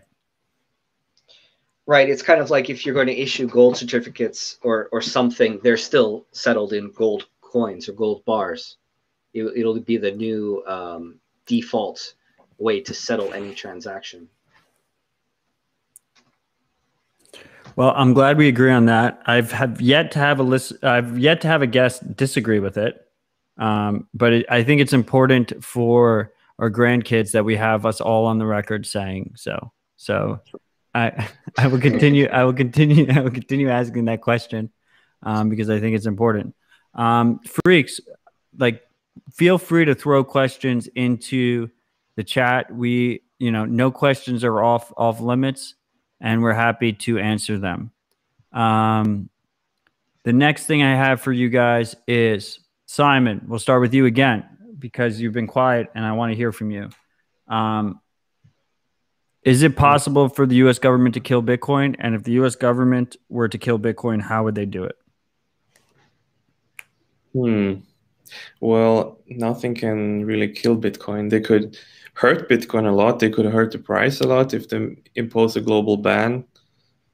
If they could print a lot of fiat, they could buy up a lot of miners and start trying to make a 51% attack. So there's a lot of theoretical attacks that they could do, but they would never be able to kill the network, I don't think. As long as there's like one node somewhere keeping the blockchain and there's at least a few miners somewhere, it's gonna just stay alive and kicking, and then eventually it's just the US government's gonna give up and Bitcoin is gonna win. What was the second question? No, that was the question. That was a very good answer. Yeah. I mean, I really appreciate the insight. Wiz, U.S. government killing Bitcoin. And the reason I ask, just to be clear, I'm not being American centric. I think that the U.S. government is the most sophisticated actor that might want to kill Bitcoin. So, like, we should assume the most sophisticated attack, right? We shouldn't assume some random schmuck wants to destroy Bitcoin. We should assume that the most sophisticated attacker on the planet is going to do it. So if you don't want it to be the U.S. government, it could be the Chinese government. I guess like someone there, right? Well, first of all, Matt, that's a very provocative question. And second of all, you need to define both the words kill and the word Bitcoin, right? What exactly is Bitcoin, and what exactly does it mean to kill it? And I'll give you an analogy. How would the U.S. government kill the internet? Well, if I run a Ethernet cable from my Wi-Fi router to your Wi-Fi router and we exchange routes, we are internetworking. And so therefore we have our own internet. It's not the global internet, but you can partition the network. Does that mean you killed the internet if you split it in two? Well, not really. It's just like separate. So how would you kill Bitcoin? I mean, as Simon just said, as long as there's one node and one miner running, Bitcoin still exists. And, it's kind of immortal in that sense, in that the sense that Bitcoin is just this idea of a system, just like the internet is just a conceptual idea. And anytime two computers exchange, data, you could call that internetworking. So, what does it mean to kill Bitcoin? Even if there was some O-Day exploit in the code, where they could inflate the supply, we would just, the community would get together and say, yeah, as of this block, the supply was correct. So we'll just fork off from that point. And, We have smart people who can fix it. If they tried to do denial of service attacks, you know, we would respond. I mean, basically, yes, the U.S. government is a very strong actor, but all the rest of the entire Bitcoin community is arguably stronger as a collective force. And this is visible, like when you talk about, well, can the U.S. government shut down the internet? Maybe in the very early days they could have, but not anymore. Now the internet is this global thing that you know, is arguably bigger than the U.S., right? And now the majority of the internet services like Google or you know, Amazon, all the big Silicon Valley guys are there. But you know, look at the China's internet, right? China's internet is not, it has like very limited connectivity to the global internet, right? So did China kill the internet? Well, not completely. They just kind of filtered off a bunch of it and they made their own intranet, so to speak, right? So like when you look at how what a nation state might do to kill Bitcoin, that's a very vague thing. They might try and you know, tweak it to their agenda, right? Like for example, they might issue their own central bank digital currencies that are backed by Bitcoin that they control, that they can do mass surveillance on. Is that killing Bitcoin? You know, there's a lot of open-ended questions. There's a lot of directions they could go in to try and control it. But at the end of the day, it's really about controlling the people and controlling the freedom of information and the privacy of information. And as long as we have the internet, I don't feel that's possible, because we can always encrypt data between each other. We can always, you know, have our Raspberry Pis form a peer-to-peer network over Tor or other, you know, upper layer peer-to-peer networks that are secure. So there's a lot of tools that the cypherpunks have, and the cypherpunks always win at the end of the day, right? I can't really see any nation state, quote unquote, killing Bitcoin, just like I can't see any nation state killing the internet. Right. I mean, it definitely was provocative, intentionally provocative. It is a recurring provocative segment on the show. The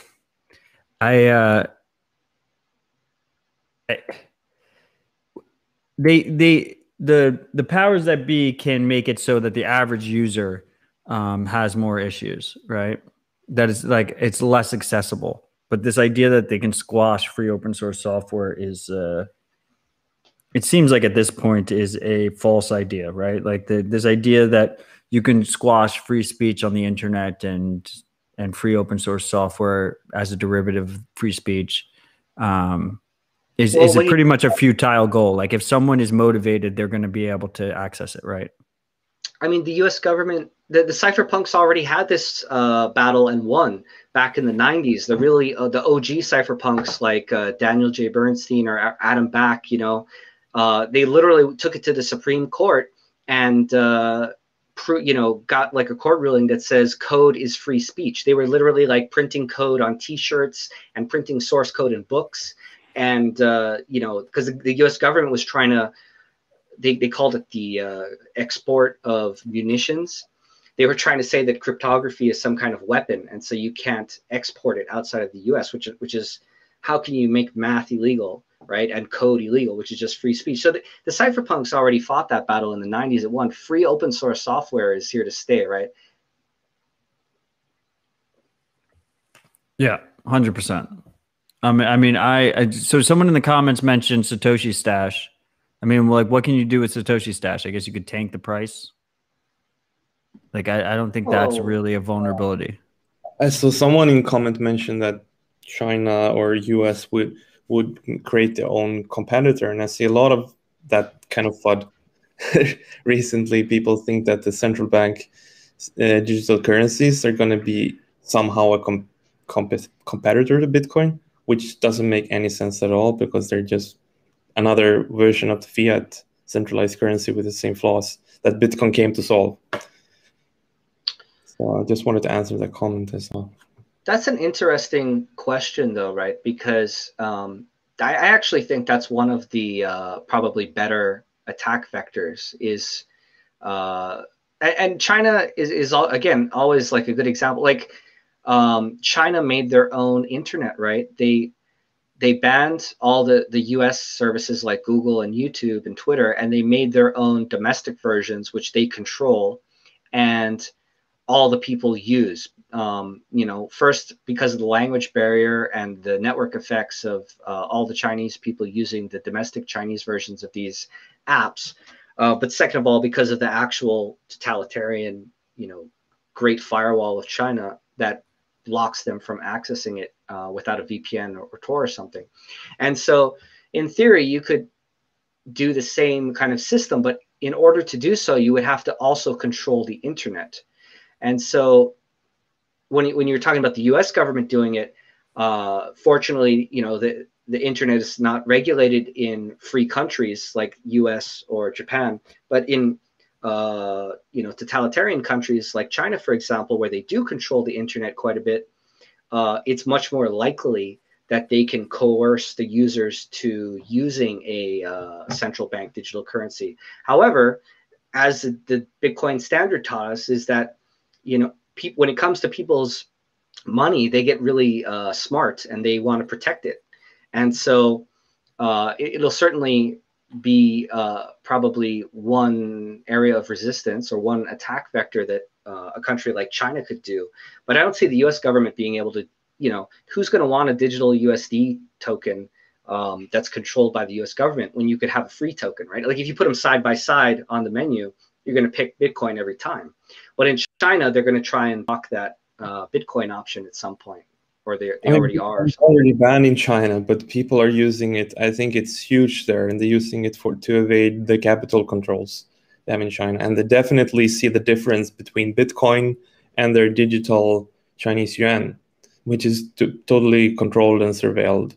And I don't see what's going to be different with a central bank digital currency. So it's impossible to compete with Bitcoin, which is this free alternative outside the system. I mean, what you see, right, is that the easiest way to compete with these censorship resistant networks and these distributed networks is to offer a better service, a more convenient service that has different trade-offs, but is more convenient to the average user. And we saw that with piracy in the Western states. BitTorrent was the easiest way to access videos. And then Netflix came in and they were like, if you pay us $10 a month, we'll make it more convenient for you. And since then, it's actually, bifurcated a little bit. It's all of a sudden you have to have all these different services and you have to sign up for all these different services. It's not just a single service. It's become more difficult again. And we see this resurgence in BitTorrent, right? And I could see maybe the same idea if you were going to try and compete with Bitcoin. You offer maybe fiat that isn't shitty as hell, like you offer fiat that isn't censorship, that there's no censorship, that it isn't like getting inflated. But at the same time, people are greedy. And that won't last. It'll never last. It didn't last in terms of offering a competitor to BitTorrent. And it won't last in terms of offering a competitor to Bitcoin. Like there's no way that the powers that be will offer a dollar that gives you any kind of censorship resistance or any kind of store of value long term, right? Yeah, I mean, they're not going to be able to compete with a convenience thing because it's already super convenient to swipe your MasterCard or use Venmo, whatever you're using, depending on which country you live in. So it's not a convenience thing. So how would they, to compete with Bitcoin, they would need to be censorship resistant and inflation resistant. And that's not going to happen. We all know that's not going to happen. That's why I don't see any competition from these new central bank digital currencies, right? Well, I think, was it Visa or MasterCard just announced that they're going to support BTC denominated credit cards? Did you guys hear about that? Yeah, I mean, that obviously is, not going to be censorship resistant at all. It's going to be custodial. Right, but the point is it's, fighting against the central bank's digital coin, right? Like if you have all the convenience benefits of using a credit card and all the inflation resistant benefits of using only Bitcoin, then why would anyone want this USD shitcoin, right? Right. Yeah, I mean, I think it just goes all the way. Like they can't compete. Like no company can compete with Bitcoin. No government can compete with Bitcoin because like even if for some like amazing theoretical scenario, like the U.S. government was like, Americans will have no restrictions with using this digital cash that we offer. They're not going to allow other governments to use it like willy-nilly. They're not going to allow like other citizens to use it. Like it'll never happen. That's never going to happen. And maybe in a theoretical it competes, but they're just like humans will never allow that to happen. And that's the beauty of Bitcoin. The beauty of Bitcoin is that you don't have to rely on the strength of humans. You just have to rely on their greed, and humans are very reliably greedy. And it's very cool that you can just rely on that greed and know that you're secure because of that. We had a very good question that I have highlighted here from 21ism Bitcoin Art Collective. Where would we be without Tor? Should we be concerned that Tor reliability? Tor seems like the network has just been under attack constantly for the last couple of weeks. It seems like, honestly, that the development team isn't really taking censorship resistance that seriously. They kind of just assume the U.S. government will provide cover for them. And the dialogue from them has just not been great. So are we concerned about this reliance on Tor? Are we fucked if Tor disappears tomorrow? Like where should we stand here? Yeah, that's a good question. I guess a month or so ago, the BISC DAO had its first consensus failure because Tor v3 onions were completely broken for like a couple days from apparently some kind of nation state level attack. And yeah, I mean, if BISC routes 100% of its traffic through Tor and Tor stops working, well, then BISC stops working too, right? So I think, again, at the end of the day, the cypherpunks are smart and they'll figure out better, newer, more censorship-resistant technologies. And there's even other, like I2P. You ever heard of that? There's some other... yeah, but I2P is like Butterfly Labs of private networks. It's like, sure. Where is it? Sure, it's just, a random example. But I'm saying, like, there are other technologies out there besides Tor. And again, you always have to use the right tool for the right job. You could use, sometimes maybe a VPN point-to-point or, maybe, there's lots of technologies on the internet to do censorship resistance, including ClearNet. If you need privacy, there's other ways to do that by mixing your traffic. So, Tor is great, and it's very important for, like, we use it a lot in Bitcoin and a lot of BISC onions because it's so easy and so well developed. But if Tor died tomorrow, we would come up with something else that's probably much better and far superior. And, cypherpunks are smart. We'll figure that out again. I mean, that was a fantastic answer. Simon, do you have anything to add there? Not that I can think of, no. This is like Wiz's wheelhouse. He was like born to answer that question. I mean, people love Elon with the Starlink shit. Are we bullish on Starlink in this conversation? Oh yeah, it's gonna be awesome. I can't wait. I mean, Starlink opens up like the great American outdoors. Like people don't realize, like, I mean, if you were paying attention to Luke Dash Jr., you might realize, but the majority of the U.S. landscape is just horrible internet. So the fact that maybe I can buy large acreages of land in the great American West and have reliable internet along with it would be pretty big. But of course, once again, trust that third parties are security holes, and you're going to have to trust, Starlink with that, right? And we don't want to have too many nodes on Starlink. Well, you don't need to trust your ISP because you can use technologies like VPNs and Tor. So we have to trust them with reliability. So this is interesting, right? So Lightning is the only thing in my internet usage that cares about reliability, and no one talks about it. Do you know what you understand where I'm coming from with this? Like if my node is down and I don't have a watchtower set up, I'm susceptible to an attack. And if I'm a public Bitcoiner and I have a public Bitcoin node, and let's say I'm in Texas and there's rolling blackouts in Texas, like all of a sudden my node is highly susceptible to attacks, right? Well, that's true of any layer 2 or upper layer application. That the Bitcoin is kind of unique in the sense where it's quote unquote just a ledger with only transactions to update the ledger, right? I mean, more or less, that's what it ends up being settled into at the end of the day. So you don't always have to be connected to the Bitcoin network all the time.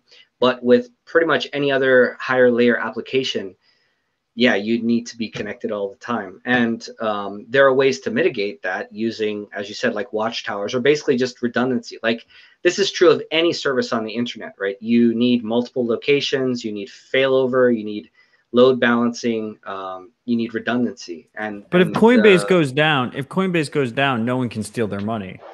Like if my Lightning node is in Austin, Texas, and it goes down because of a rolling blackout, like I could get my money taken.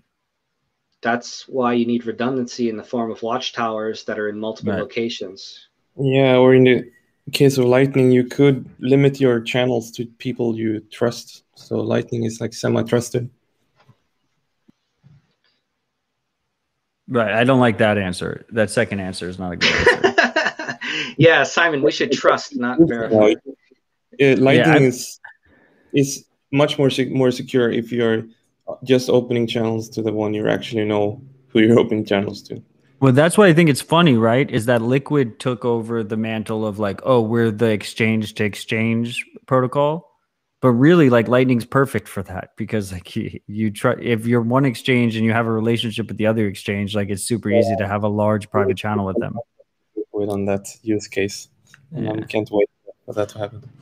But for like the average user, for like me, fuck that shit. I have there's no value to me to have, like trusted channels. I don't see the value. Well, as the higher you go up on the stack, the more trade-offs you typically make. So for example, a popular app these days is Uber, right? Under that, it's just a fully trusted setup, and below that, you even have multiple fully trusted lower layers. Like Uber uses your credit card, which is a fully trusted thing. They're using probably Amazon cloud services to power the Uber systems. So like, like in the Bitcoin base layer, we can be the most distributed, the most secure, the most don't trust, verify oriented. But the higher up the stack you go, okay, you want a layer 2 payment network, Lightning? Yeah, you're going to have to make some security trade-offs. Or you want to use Liquid, or you want to use BISC? Yeah, you're going to have to make some security trade-offs for those new use cases. And if you want extreme convenience, then you typically have to go to a fully trusted setup. So it's like this slider bar on the spectrum of trading convenience to lose security, privacy, and freedom, right? So if you want maximum security, then always use on-chain Bitcoin transactions, but it's very expensive, right? So right. I mean, I think one of the unspoken things about Lightning that no one wants to talk about is that it creates like easy, interoperable custodial networks. Would you disagree with me? I was just thinking about what that because meant. Right, like think about it. Like if Wallet of Satoshi is running their custodial Lightning and Blue Wallet is running their custodial Lightning, and some random ass custodial Lightning wallet in Russia decides they're going to load up their network, they can easily interact with the Blue Wallet and Wallet of Satoshi without any kind of they can reduce the trust of that relationship, and they can just have like a big channel between each other. And as long as they're online and they have their watchtowers and whatnot, there's not much trust there, and it's minimized. And it allows their individual users to all be custodial, though.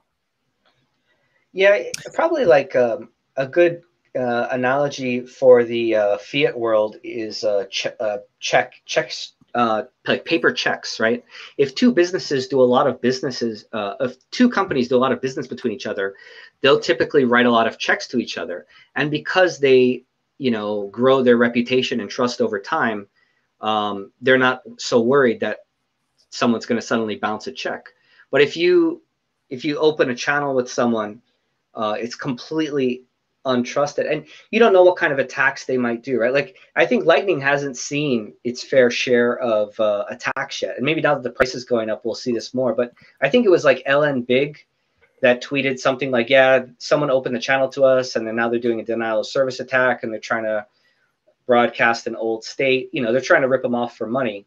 And as we discussed before, if you don't have the watchtower set up, that's a potential attack vector. So, I mean, Ellen Big could be an attack, right? Like, who the fuck is Ellen Big? It's just some random dude that has 50% of the network, and it's all running out of the same Virginia data center that's like 30 minutes from Langley. Yeah, I mean, but you don't have to route through them, right? I mean, you kind of do. Well, you could say that about the internet, right? Like, do you have to use the only ISP in your town, or could you make your own ISP? So there's always like more expensive alternatives. It's just that you have to trade off that security, privacy, and freedom for the cost or convenience, right? Yeah, it's just weird to me that like no one talks about the Ellen Big thing.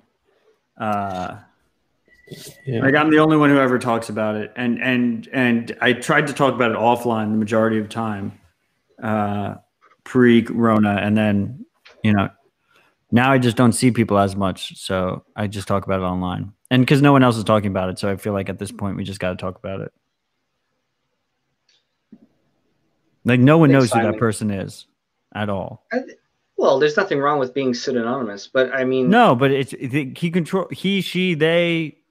CIA control 50% of the network, and it's all, even if they didn't, even if they're not malicious, it's all going through the same data center. Like, every single node that they have is in the same data center in Virginia. So even if they're not malicious, someone could maliciously access all those nodes at the same time. Well, is that okay? But what do you mean by quote unquote 50% of the network? Do you mean 50% of the routing capacity, or public routing capacity? Public routing capacity. You could just blacklist those guys on your node, never to route. Yeah, but no one blacklists them. I blacklist them. I mean, I don't blacklist them. I close the channels if they open it with me. But they're essentially blacklisted. They're manually blacklisted for Matt Odell nodes. But still, most people don't. Like, the majority of nodes I interact with have an LN Big node connected to them. With a channel. But what if they weren't tagging their nodes with LN Big, and they just used random I know tags? That's what's weird, right? It shouldn't be an attack. It probably isn't an attack. Why would an attacker say like LN Big number 50, LN Big number 42 or whatever? But at the same time, like, what the fuck's going on, and why is no one talking about it? I see your point. Like, sure, it could be some kind of blockchain analysis company, or in this case, off-chain analysis company, but I think it's much more likely that it's just some OG Bitcoiner who has a lot of Bitcoin and wants to get a return on his Bitcoin in sats, right? But then, Wiz, why is he running it all in the same data center in Virginia? Why not? I don't know. That's his data and they're center. all hot wallets, right? I mean, what's wrong with running something out of a data center? Just because it's in Virginia, that makes you... Because it's all this... No. The issue I have is that it's all the same data center. I mean... And presumably he's a NIM, so he doesn't live in... Like, he doesn't live in Virginia. Otherwise, he's not going to do... Like, he's not going to do the data center that's, like, down the street from his home, right? So... Why not? Maybe he did, and he knows the guy who operates it, and then everything's cozy. But you know, barring that, like a lot of people say, like, oh, he's a Russian OG. Like, so he's a Russian OG, and then he's running. I don't know. I'm not trying to dox the guy. It's just something that no one really talks about, and I feel like Wiz is like the perfect person. I mean, you could say the same thing to about bring this up with. many other. There's like Bitrefill runs a huge node, ASIC runs a huge node, Open Node. You know, all of these. And I'm concerned about main, them, but at least we know who they are, right?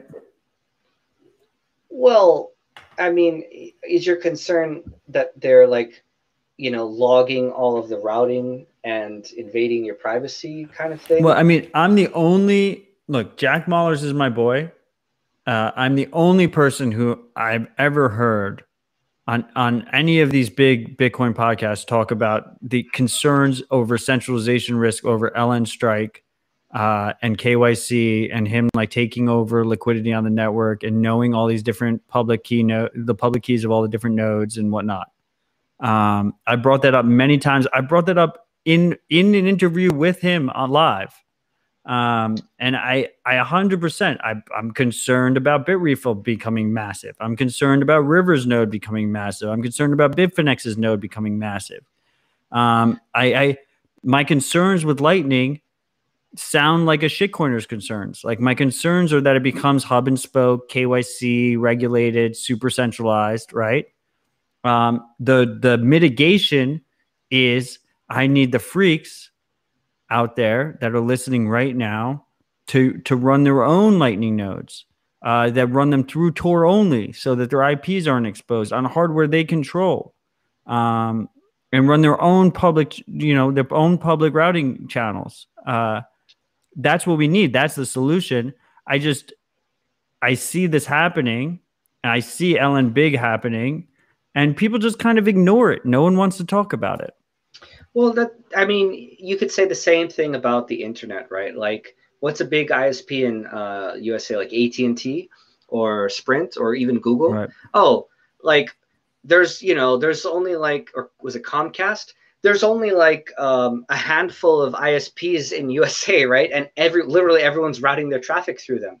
So isn't that a concern? What if they're logging everyone's data? Well, actually they are, right? And they're probably doing the NSA choke point surveillance and all kinds of really nasty stuff. And some people talk about it, but for the most part, people just use ClearNet without any privacy protection technologies at all, right? So, oh my God, it's so bad. So, I mean, you could say that about a lot of things. Like, well, what about Coinbase? That's very centralized, and they have everyone's transaction data. Isn't that bad? Well, sure. Yeah, but we all agree Coinbase is bad. Like, everyone is concerned about Coinbase. And some people are more concerned than they should be about Coinbase. I feel like people are more concerned about Coinbase than they should be and less concerned about LN Big, Bitrefill, LN Strike, Bitfinex than they should be, right? But that's not necessarily anything negative just because a certain Lightning node has a lot of routing capacity. That's just because they're a big business and they do lots of transactions and they need lots of liquidity, right? Like, there's nothing necessarily negative about that. And that's how the internet is also structured, right? Like, how much traffic is routing through your home Wi-Fi router? Well, only your own personal traffic, right? But the ISP that you're plugged into, they're routing everybody's traffic. So like, that's typically how most peer-to-peer networks get developed, is just most people, unfortunately, don't set up their own routing nodes, whether that be an internet routing node, a Tor routing node, a Lightning routing node, Bitcoin routing node. They typically trust other people's nodes because it's difficult. They don't know how to do it. You have to maintain this thing. If it goes offline, you might lose money, et cetera, et cetera. Like, it's just, people will always, or not always, but 99% of people will optimize for convenience and low cost over the privacy concerns that you have, right? Obviously, we're the hardcore cypherpunk kind of guys. Of course, we run our own nodes, or even like blacklisting who our nodes can route through and things like this. So, I mean, that's just how the world works, right? Is that peer-to-peer networks do typically become decentralized and not fully distributed like Bitcoin is, which is really cool. I'm concerned about Lightning might be priced out for regular people running on their Raspberry Pi. Imagine if it costs $50 to open a channel, to close a channel, to rebalance your channel. It's not going to be cost effective if you're not a routing node that actually earned the fees to get back what you spend on managing the liquidity. So what you were saying, Matt, with the wallet of the Satoshi, Blue Wallet, those are probably the services we're going to see become the bigger players in the near term future, at least. And Wallet of Satoshi already has a KYC requirement if you are going to upper your limits of spending. What's the limits at Wallet of Satoshi? I'm not sure, but I think if it's over $1,000 or something, you have to KYC. Simon, I mean, I the way I look at Lightning is, I mean, I think we're gonna have the hardcores run the routing nodes, whether that's a bit refill or if that's like a sovereign routing node through Tor only. We're gonna have the hardcores run it. I think as long as we keep the accessibility under like under Wiz level, like not Wiz, like you shouldn't be Wiz, you shouldn't be like needing to run your own ISP. But like if Umbrel is a good example, right? Like right, if you have a Raspberry Pi with Umbrel, you can do it. Like an enthusiast, like we have an enthusiast who's willing to spend a little bit of money. Like they should be able to run a routing node through Tor only, and maybe those Tor only routing, like the network becomes bifurcated a little bit, right? Like if you transact in the sovereign Lightning network, like your fees will be a little bit higher than if you go through some like cuck exchange or whatever, right? Well, if you look at how other apps work, like again, the internet is always a great comparison to look at. Probably newbies who get started on the internet start out with an iPhone, right? It's a fully trusted setup to a centralized ISP, telecom mobile carrier. They use fully centralized apps like Facebook. All of their data is in the cloud. They don't use any encryption or end-to-end privacy, nothing, right? Then maybe like one level above that is someone has a computer, like an actual desktop or a laptop computer. Then they might have a home ISP with a home Wi-Fi router. Then maybe one level up from that is they might use a VPN, or they might have some minimal privacy software. And you keep going up the ladder, all these rings, until someone operates their own full node, which in the internet world, we call that an ISP. If you run a full routing node on the internet, then you can pick who you want to peer with. You can blacklist what traffic goes where and everything. And so if you look at Lightning Network, it's probably going to be a very similar model. Newbies start out by installing an app on their iPhone that's fully custodial, fully trusted, and that's fine for seducing them into starting on Lightning. And then once they have enough sats, or they get doxxed, or they don't want to do they want to get taxed or whatever, for whatever reason, they get pushed up the ladder, and they run their own Raspberry Pi Lightning routing node, and they have more and more channel capacity as you go up the ladder. And then the top of the ladder is like LN Big kind of people, or bit refill kind of people, where you're this huge business that does tons of transactions. It's not, again, you have to have the right tool for the job. There is no one size fits all for Bitcoin or Lightning or the internet or anything in life, right? No, yeah, 100%. No, yeah, I mean, I think as humans, we tend to try and distill it down a little bit too much. But of course, there's going to be different levels to this shit. There's always different levels to this shit. We had a previous question from a freak asking you specifically, Wiz, do you think it should be a concern for the average user if they're running Bisq on their regular computer? They have a MacBook Pro or something. They're running it on their regular computer. Should they be concerned? No, because all BISC traffic is routed through Tor, and I mean, that's exactly the use case it's designed for, is to run BISC on a computer. In fact, BISC doesn't really support running on anything other than a computer right now. So that's literally. Well, I mean, I think what the freak is saying is like if compared to, so I mean, what I would add there is compared to running on a dedicated machine. So like you have like a dedicated Linux machine or even a dedicated, Apple machine, versus your regular everyday computer is obviously your regular everyday computer has a bigger attack surface. So if you're going to keep large amounts, if you're going to keep large amounts on BISC, like the larger the amount, the more important it is that you have a dedicated. Okay, sorry, I thought you meant privacy concerns. If it's security concerns, then of course anything with a hot wallet in it that has a significant amount of funds should be isolated in its own container or virtual machine or dedicated bare metal machine is always a better security setup than, running your hot wallet on your same computer that you look at porn at or something and probably install all these random apps, right? So,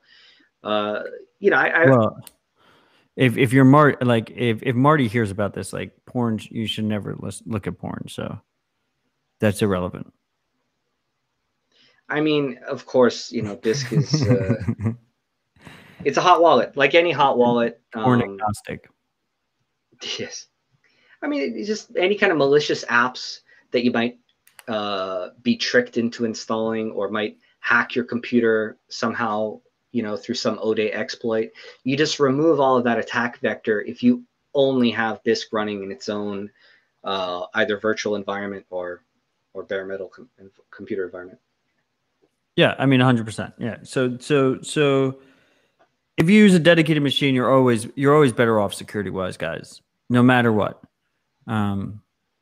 That's just it is physics. It's just basic security hygiene. So Wiz, so right now we have on the screen, we have BISC is trading at $45,000. Evil Empire is trading at $49,300. BISC was the first to trade above 50K. It goes back and forth. The liquidity isn't that high with BISC. I mean, to be frank, in the United States with the fiat, liquidity is very low. What do we do to solve this? What is there a plan? Is there a plan in place like that people are thinking about here? You mean to improve the liquidity on the BISC peer-to-peer exchange network? BISC is one of the unspoken things about BISC, which we're about to speak about, because that's the whole point of fucking Citadel Dispatch. We speak about the unspoken things. Is that the largest market is Monero Bitcoin. In volume, but the number of trades is by far fiat to Bitcoin. Right. So basically Monero got delisted. But you're combining fiats, right? You're doing Bitcoin, Euro. No, but the number of trades, the number of USD to Bitcoin trades on BISC is greater than the number of Monero trades, right? But the volume is dwarfed like a motherfucker.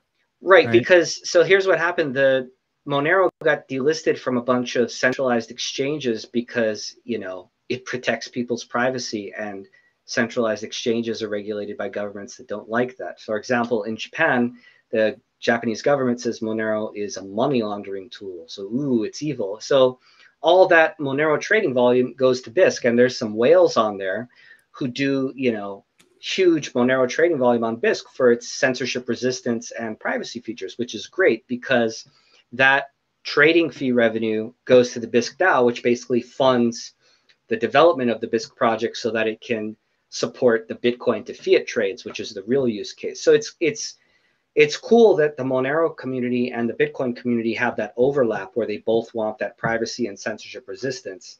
And it's cool that the Monero whales are willing to pay the BISC project to do that so that the BISC project can, actually have a good Bitcoin to fiat trading platform.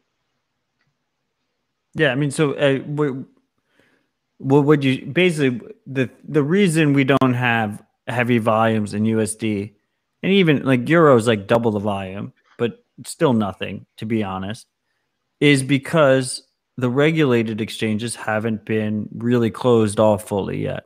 Like I think we see if we see uh, an exit ramp ban, we see like countries start trying to block the exits from people leaving their shitty money to the good money. Then all of a sudden, BISC needs to be ready and willing. Like BISC needs to be there, ready to go.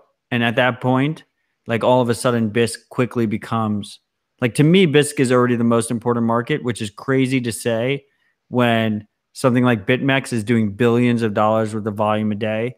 Something like Coinbase is doing billions of dollars worth of volume, but way less billions than BitMEX because BitMEX is a derivative exchange. And then like BISC is doing like $80,000 worth of volume a day. But BISC is, to me, is still the most important. Well, And that's because when those restrictions end up happening, that's where we're most vulnerable. We're most vulnerable at that intersection. And when those restrictions happen, that's when BISC steps up to the fucking plate, right? Well, I totally agree that BISC is like one of the most important Bitcoin projects, and it is like critical infrastructure. In a shit hits the fan situation where governments ban Bitcoin, BISC users would not be affected because you could still do peer-to-peer trading, even cash at a Starbucks kind of thing. So when you talk about the liquidity and these offers, so first of all, if I trade with someone on BISC a few times, I'm just going to message them directly and say, hey, why don't we just trade directly outside of BISC? Because you kind of trust each other after a certain point, and you build up reputation or whatever. And so a lot of the trading volume that was, came from BISC is not going to be reflected in the public trade statistics data, right? Because that's just due to the natural, decentralized nature of the exchange network.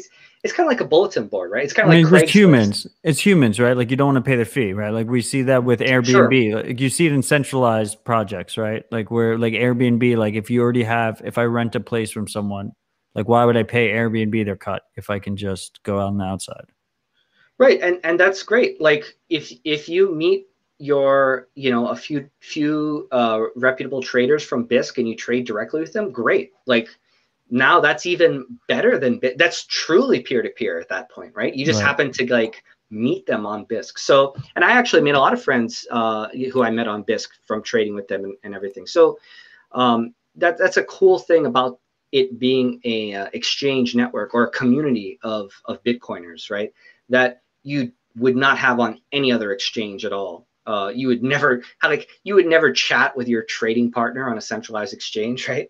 So even though the trade statistics might be a smaller number and it might look smaller, the community around BISC is the real power, is the real strength, right? You're just seeing the tip of the iceberg on the public trade statistics data. Yeah, I mean, it's still being dwarfed though. like well, I agree with you, but it's because people optimize for a speed and user experience, and they know if they wire their money to Bitflyer in Japan, I can have the money in my account a few minutes later, or my Bitcoins or whatever. So BISC is it's like how many people run their own ISP or something, like very few people. But if tomorrow the government says, ISPs can't have customers anymore, well, there's going to be a shitload of people starting up their own ISPs, right? And so that's kind of what BISC is. It's a peer-to-peer trading network. It's there for the hardcore people, but if shit hits the fan, everyone is now hardcore user because they have to be. It's the release valve. It's the fire escape. Yeah, it's an emergency backup system, right? It then keeps everyone honest. Or if you simply want to stack sats without the government knowing about it, maybe you're willing to trade with a little bit clunkier user experience, a little bit slower trade process, a little bit higher fees to trade on BISC if you value your privacy. And that's, like, as you said, the Monero community is huge on BISC because obviously they really care about privacy if they're trading Monero, right? And they're like working on a project to try and they realize how important it is, and they want to remove the reliance on BISC for it.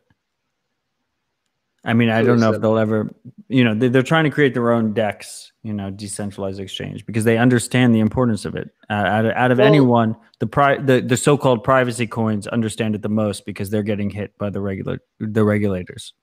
Well, my understanding is that until very recently, it wasn't possible to do an atomic swap between Bitcoin and Monero, but now it is. So now they can. It isn't fully yet, but Fluffy, like his shitcoin project, is trying to make it compatible with Lightning. So like he has his shitcoin Tauri, which is like the shitcoin layer of Monero, and then that's supposed to atomic swap with Lightning. But anyway, that's besides the point. I think fiat, interacting with fiat is always difficult. So of course it is easier to integrate altcoins into BISC. Like trading trust minimized with altcoins in BISC, obviously way easier. You don't have to deal with fiat institutions. Yeah, Once but you I mean, start interacting with fiat, it's going to be way more difficult. I really do like that BISC just added the cash option, right? But the majority of volume on BISC on the fiat side is through traditional bank transfers, right? So you have to deal with that counterparty risk on the traditional finance side. Yeah, I was probably one of the most aggressive people pushing BISC to delist all these shitcoins. But it's basically only Monero and Bitcoin to fiat.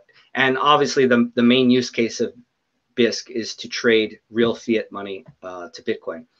But yeah, like all these payment methods, typically it's like the same as any network effect, right? In every country, they have like the go-to payment method, right? So like in Japan, it's the Japanese bank transfer. Everybody who has a Japanese bank account can instantly and basically for free wire money to any other Japanese bank account, right? And in the USA, you have like Zelle, or if you're really hardcore, you use postal money order, which is, by the way, I think the coolest payment method on BISC. And there's just a number of that was really funny. That was really funny because the biggest government attack we ever had on BISC in America was the postal order attack, because Trump was attacking the postal system unrelated to Bitcoin. He was doing it because of the voting.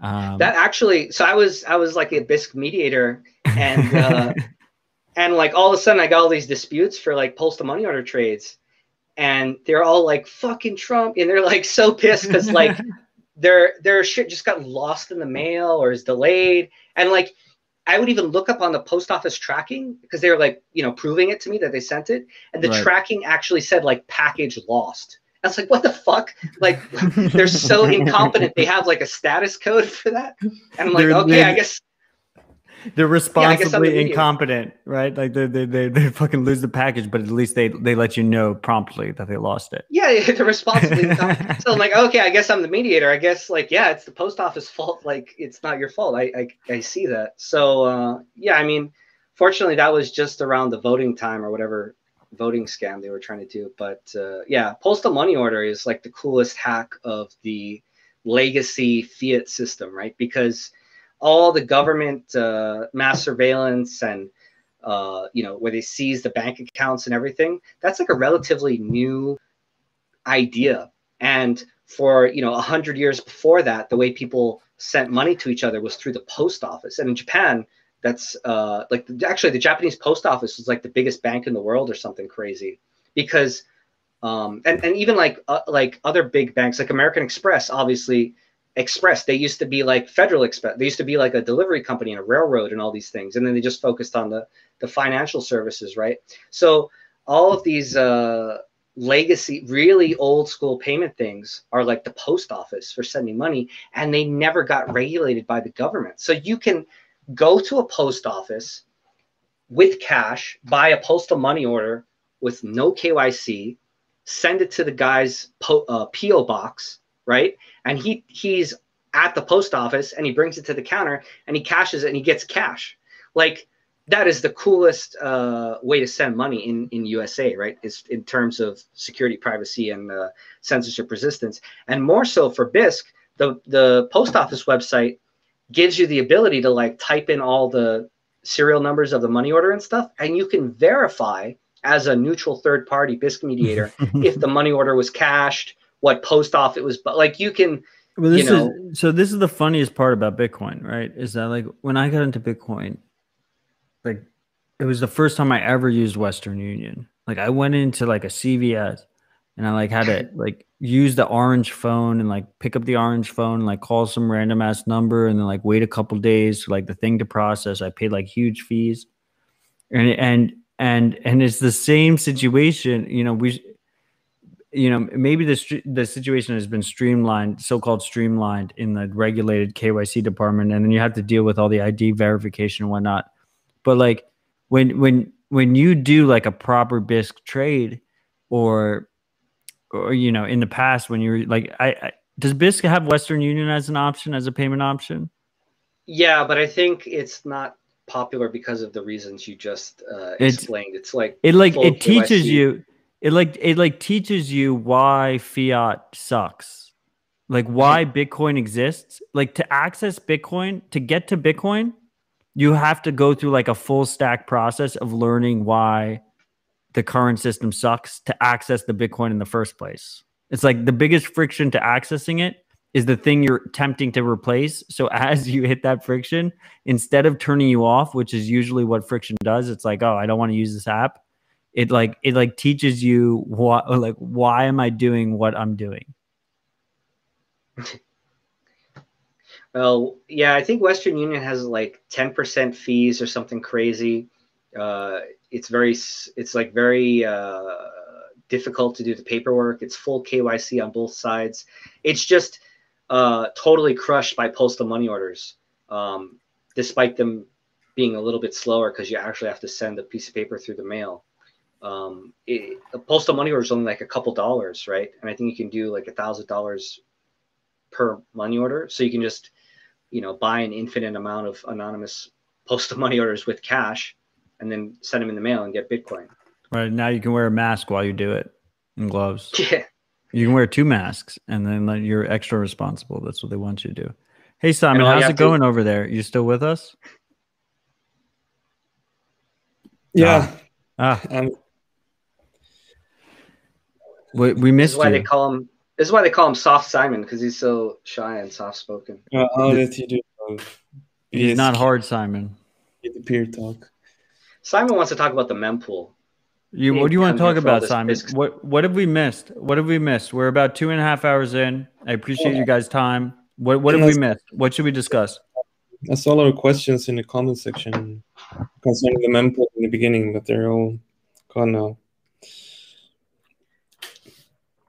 Do you not remember the questions?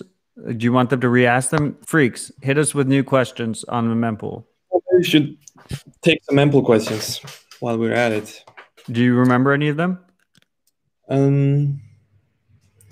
When can we do 1 sat per byte? Oh yeah, so that's a good question, and I've talked about this on the past on the podcast, and I'm curious on your opinion, Simon. So people disagree with me. I think we're fucked as Bitcoiners if you can easily confirm 1 sat per byte in 5 years. Do you disagree with me or do you not? There will be a much higher minimum fee. I think we're already seeing it here. If you post a 1 sat, it's just going to get rejected from the nearest node. It's not going to get propagated even. So using the new feature we have on Mempool Space, you can see which minimum transaction fee that are probably going to get rejected from majority of the network. So that bar is going to get higher and higher. I think we have a huge backlog, and then it's going to be a fight to find the market to be the fee. Do you think that's a good thing or a bad thing? Yeah, it's a good thing, I guess. It's all natural. There's a lot of demand for transaction, and there's a limited amount of mempool space, like the 300 megabyte default. So it's going to kick out all the transactions that have the lowest fee when the mempool is full. So right now, let's see. Yeah, it's kicking out everything below 3 sats per byte right now because the mempool is quite full. But you can check on mempool.space. Yeah, transaction fees are not that high. It's just $3 for a Segwit transaction to get into the next block. But there's a big backlog on queue, which makes that happen with a purging of low fee transaction. So, I mean, would you agree, Simon, that like if in 5 years you can just like easily confirm a 1 sat per byte transaction like Bitcoin has issues, like that we should be worried? Worried about what? Like, should we be worried about the security guarantees of the Bitcoin network if you can easily in 5 years confirm a 1 sat per byte transaction? I don't have any doubts when it comes to the securing the Bitcoin blockchain, because the fees are, because the blocks, people haven't realized yet how scarce the space is. It's like the 21 million coin limit, right? It's the So you're agreeing with me, right? Like you're saying, like Soft Simon is saying right now that in 5 years, the chance that a 1 sat per byte is going to get confirmed is fucking blasphemous, right? Like there's no chance that happens. It's probably not going to happen. We saw the mempool cleared when we had like a deep long bear market, but I think with the next adoption waves, when they're like 10x more users, 20x more users, 100x more users in maybe 8 years, there's going to be so much demand for using the most scarcest resource on the planet, which is the block space. And so that, no, there's going to be someone trying to get in always. So 1 sat, you can, I think it's going to be a memory. That was one thing I tweeted a while back. I said, why don't more Bitcoiners understand why Bitcoin fees are going to become so expensive? It's the same concept of digital scarcity. Everyone knows that the price of Bitcoin goes up because the number of BTC is scarce, capped at 21 billion. Well, the same exact concept of digital scarcity applies to space in the Bitcoin's blockchain itself. Every block only has a finite amount of space in it. And so number is going to go up for that space as well. And this is why we started the Mempool Space project, because it's going to track that market for the price of mempool space and blockchain space, right? It's the same concept. If you believe that the price of Bitcoin is going to go up, then you must also accept the price of Bitcoin transaction is going up. But one might argue that, 1 sat is going, like, I believe in sats and parity, for instance, right? So like right now you can get 2,000 sats per dollar. So you can get, what is that? 20 sats per cent. That's going to obviously go down, right? So maybe, so maybe the sat goes up, even though it's 1 sat per byte, like that value, like that purchasing power is going to go up, right? So we could potentially have like a little bit of a gap period, but long term you're still fucked, right? Like long term, like we're going to see sats rates go up. Well, the price of the transaction fees of Bitcoin transactions doesn't really care about the fiat price of Bitcoin, right? It's just how many sats per byte. Right. Yeah. That's the thing people miss, right? And that's why we always hear, I mean, we hear complaints about fees, both when the price goes up, but also because the price goes up, there's more transactions, right? But it's also because the purchasing power of a sat goes up at the same time. So someone might argue that they're so bullish that 1 sat per byte is going to still confirm because the purchasing power of 1 sat per byte is just so massive. Is that like ridiculous? Is that a ridiculous concept? Like that's a Catan concept. Like that's what Catan is. Our boy Catan, our 1 sat per byte maximalist over there that's running a mempool that'll handle all of your 1 sat per byte transactions up to a gig. He believes that the 1 sat is just going to increase in purchasing power to the point where you'll still be able to confirm it, once every couple of years. I think it's about the supply and demand thing. And when people have their Bitcoin, and in the future, the sats has increased a lot in fiat terms, but it's still a big competition to get into the next block in the block space. So one sat, no, I doubt it. So Okay.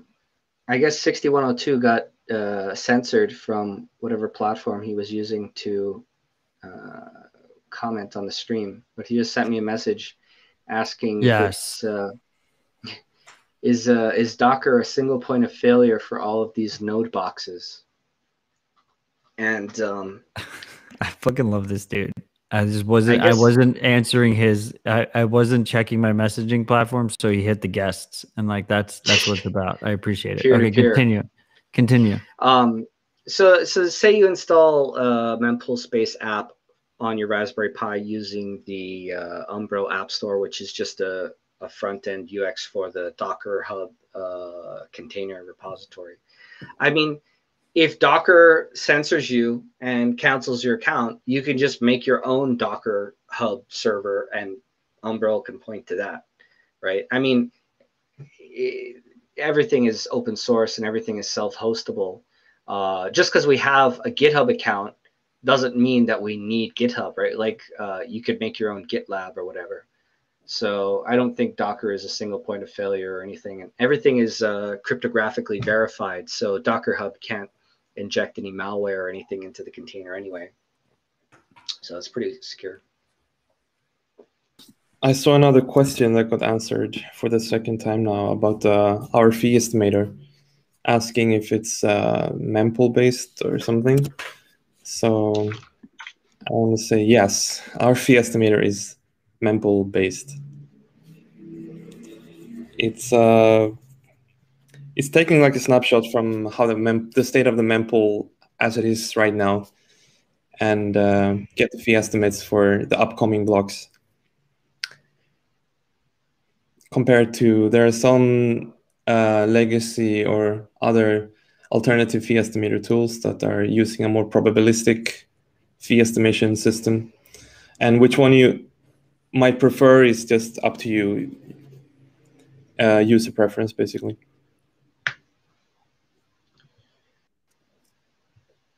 What are the questions? What are the questions? Did we get it?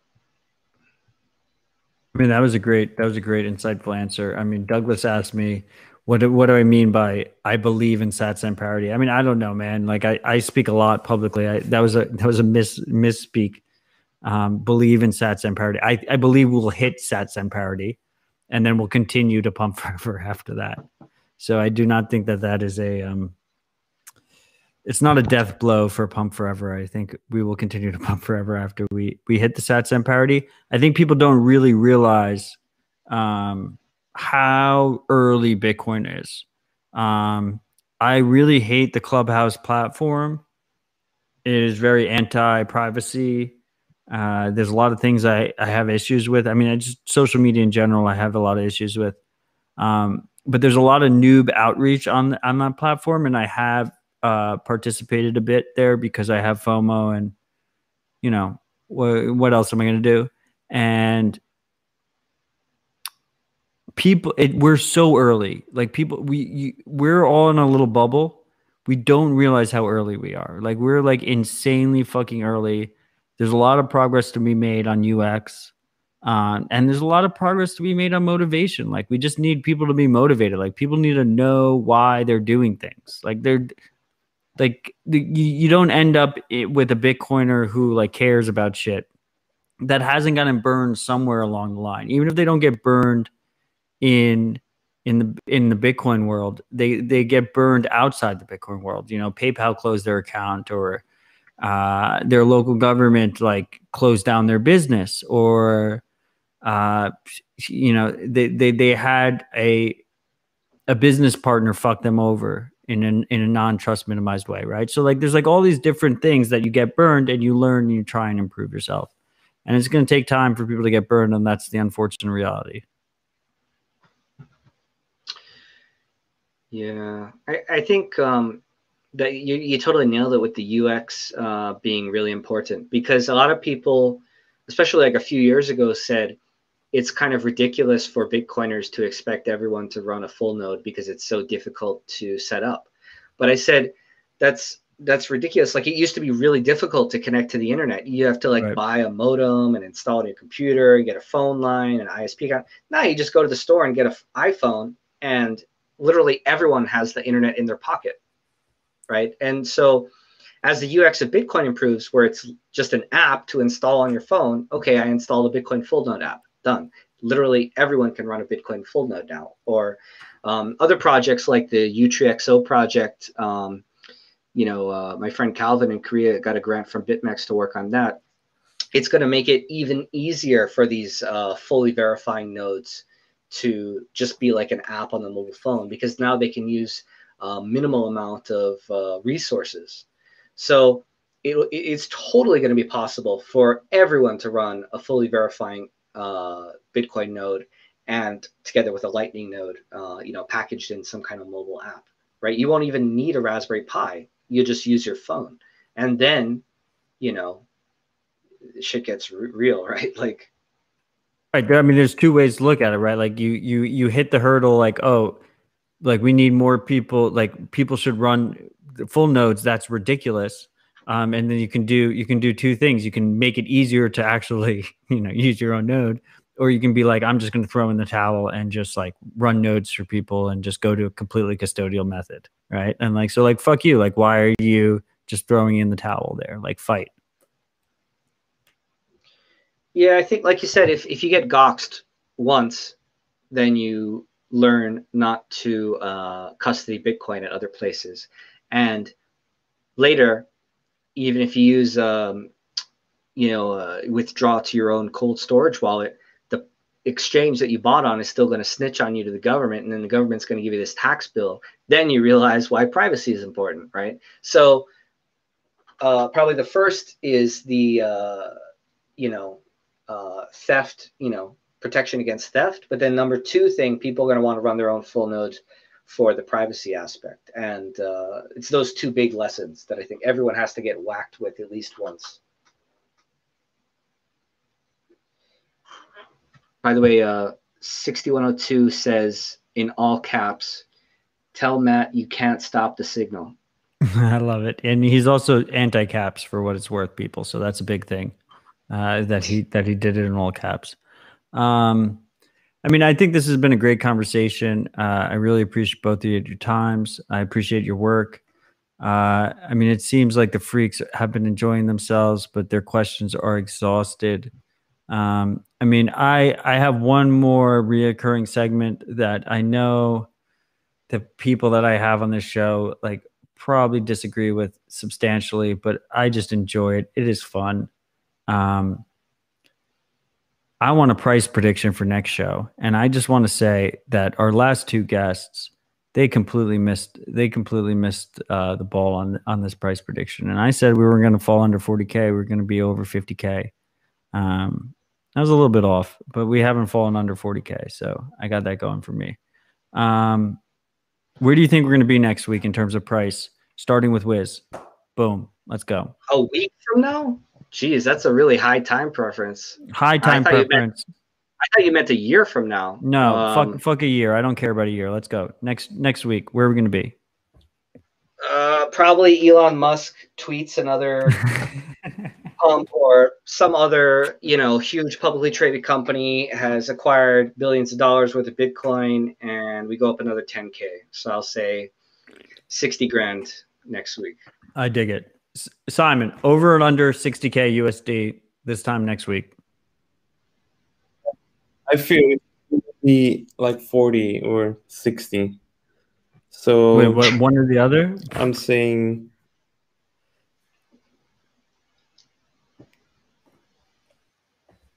because I think they might 50K pump and then a drop. I don't know, something. What? Really? 45. Okay, well, the good. I appreciate both of your predictions. I think we're going to be well over 60K. I think it doesn't matter. I think we all three of us agree that it doesn't matter. We're in this for the long term. Simon just left. He's just upset with me. I enjoy the predictions because they're quantifiable. So it's fun that we can actually, Simon's back now. So like he wasn't truly angry at me for the question.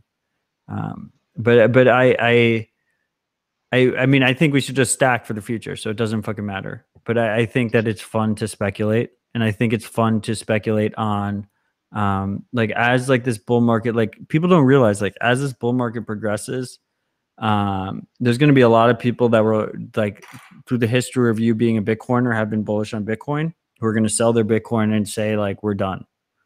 And it's almost like when you're in a when you're in a bear market, predicting short-term prices is a net negative for the sat stacker. But when you're in a bull market, predicting short-term prices is like important for a sat stacker because it really highlights the urgency.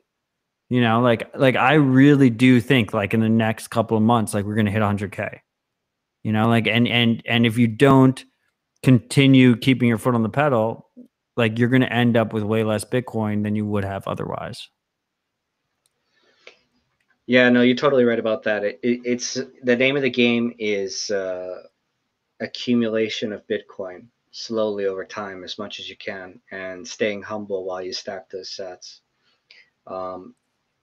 It doesn't matter what the price is going to be a week from now. It probably matters what it's going to be like, several years from now when you.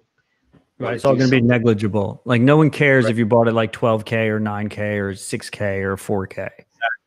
Exactly. It's only a question of how much did you stack? How much were you able to scoop up before the price went to the moon? Yeah, so maybe I'll change that final segment. I feel like I don't really like this. This is only the second time I've done that segment. But now you guys are on the record, so hopefully you got your prediction correctly. Otherwise, we will burn you at the stake. I appreciate both of your guys' time. You can follow Wiz on Twitter at Wiz. You can follow Simon on Twitter at softsimon_. I have both their links in both on the Twitter post and the YouTube post.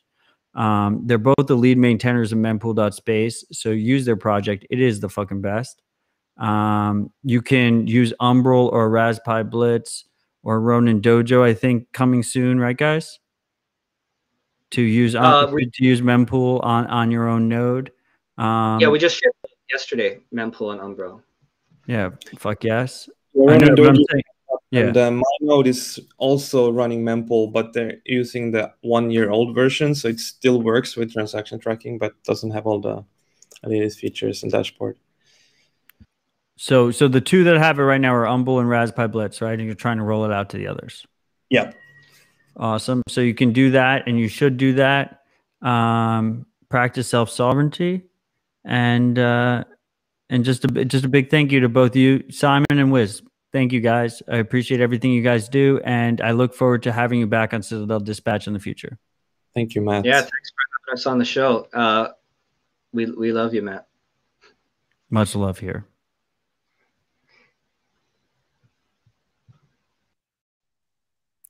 Love you, freaks. Stay humble. Stack sats. See you next week. And also RHR in 2 days. Let's make that shit happen.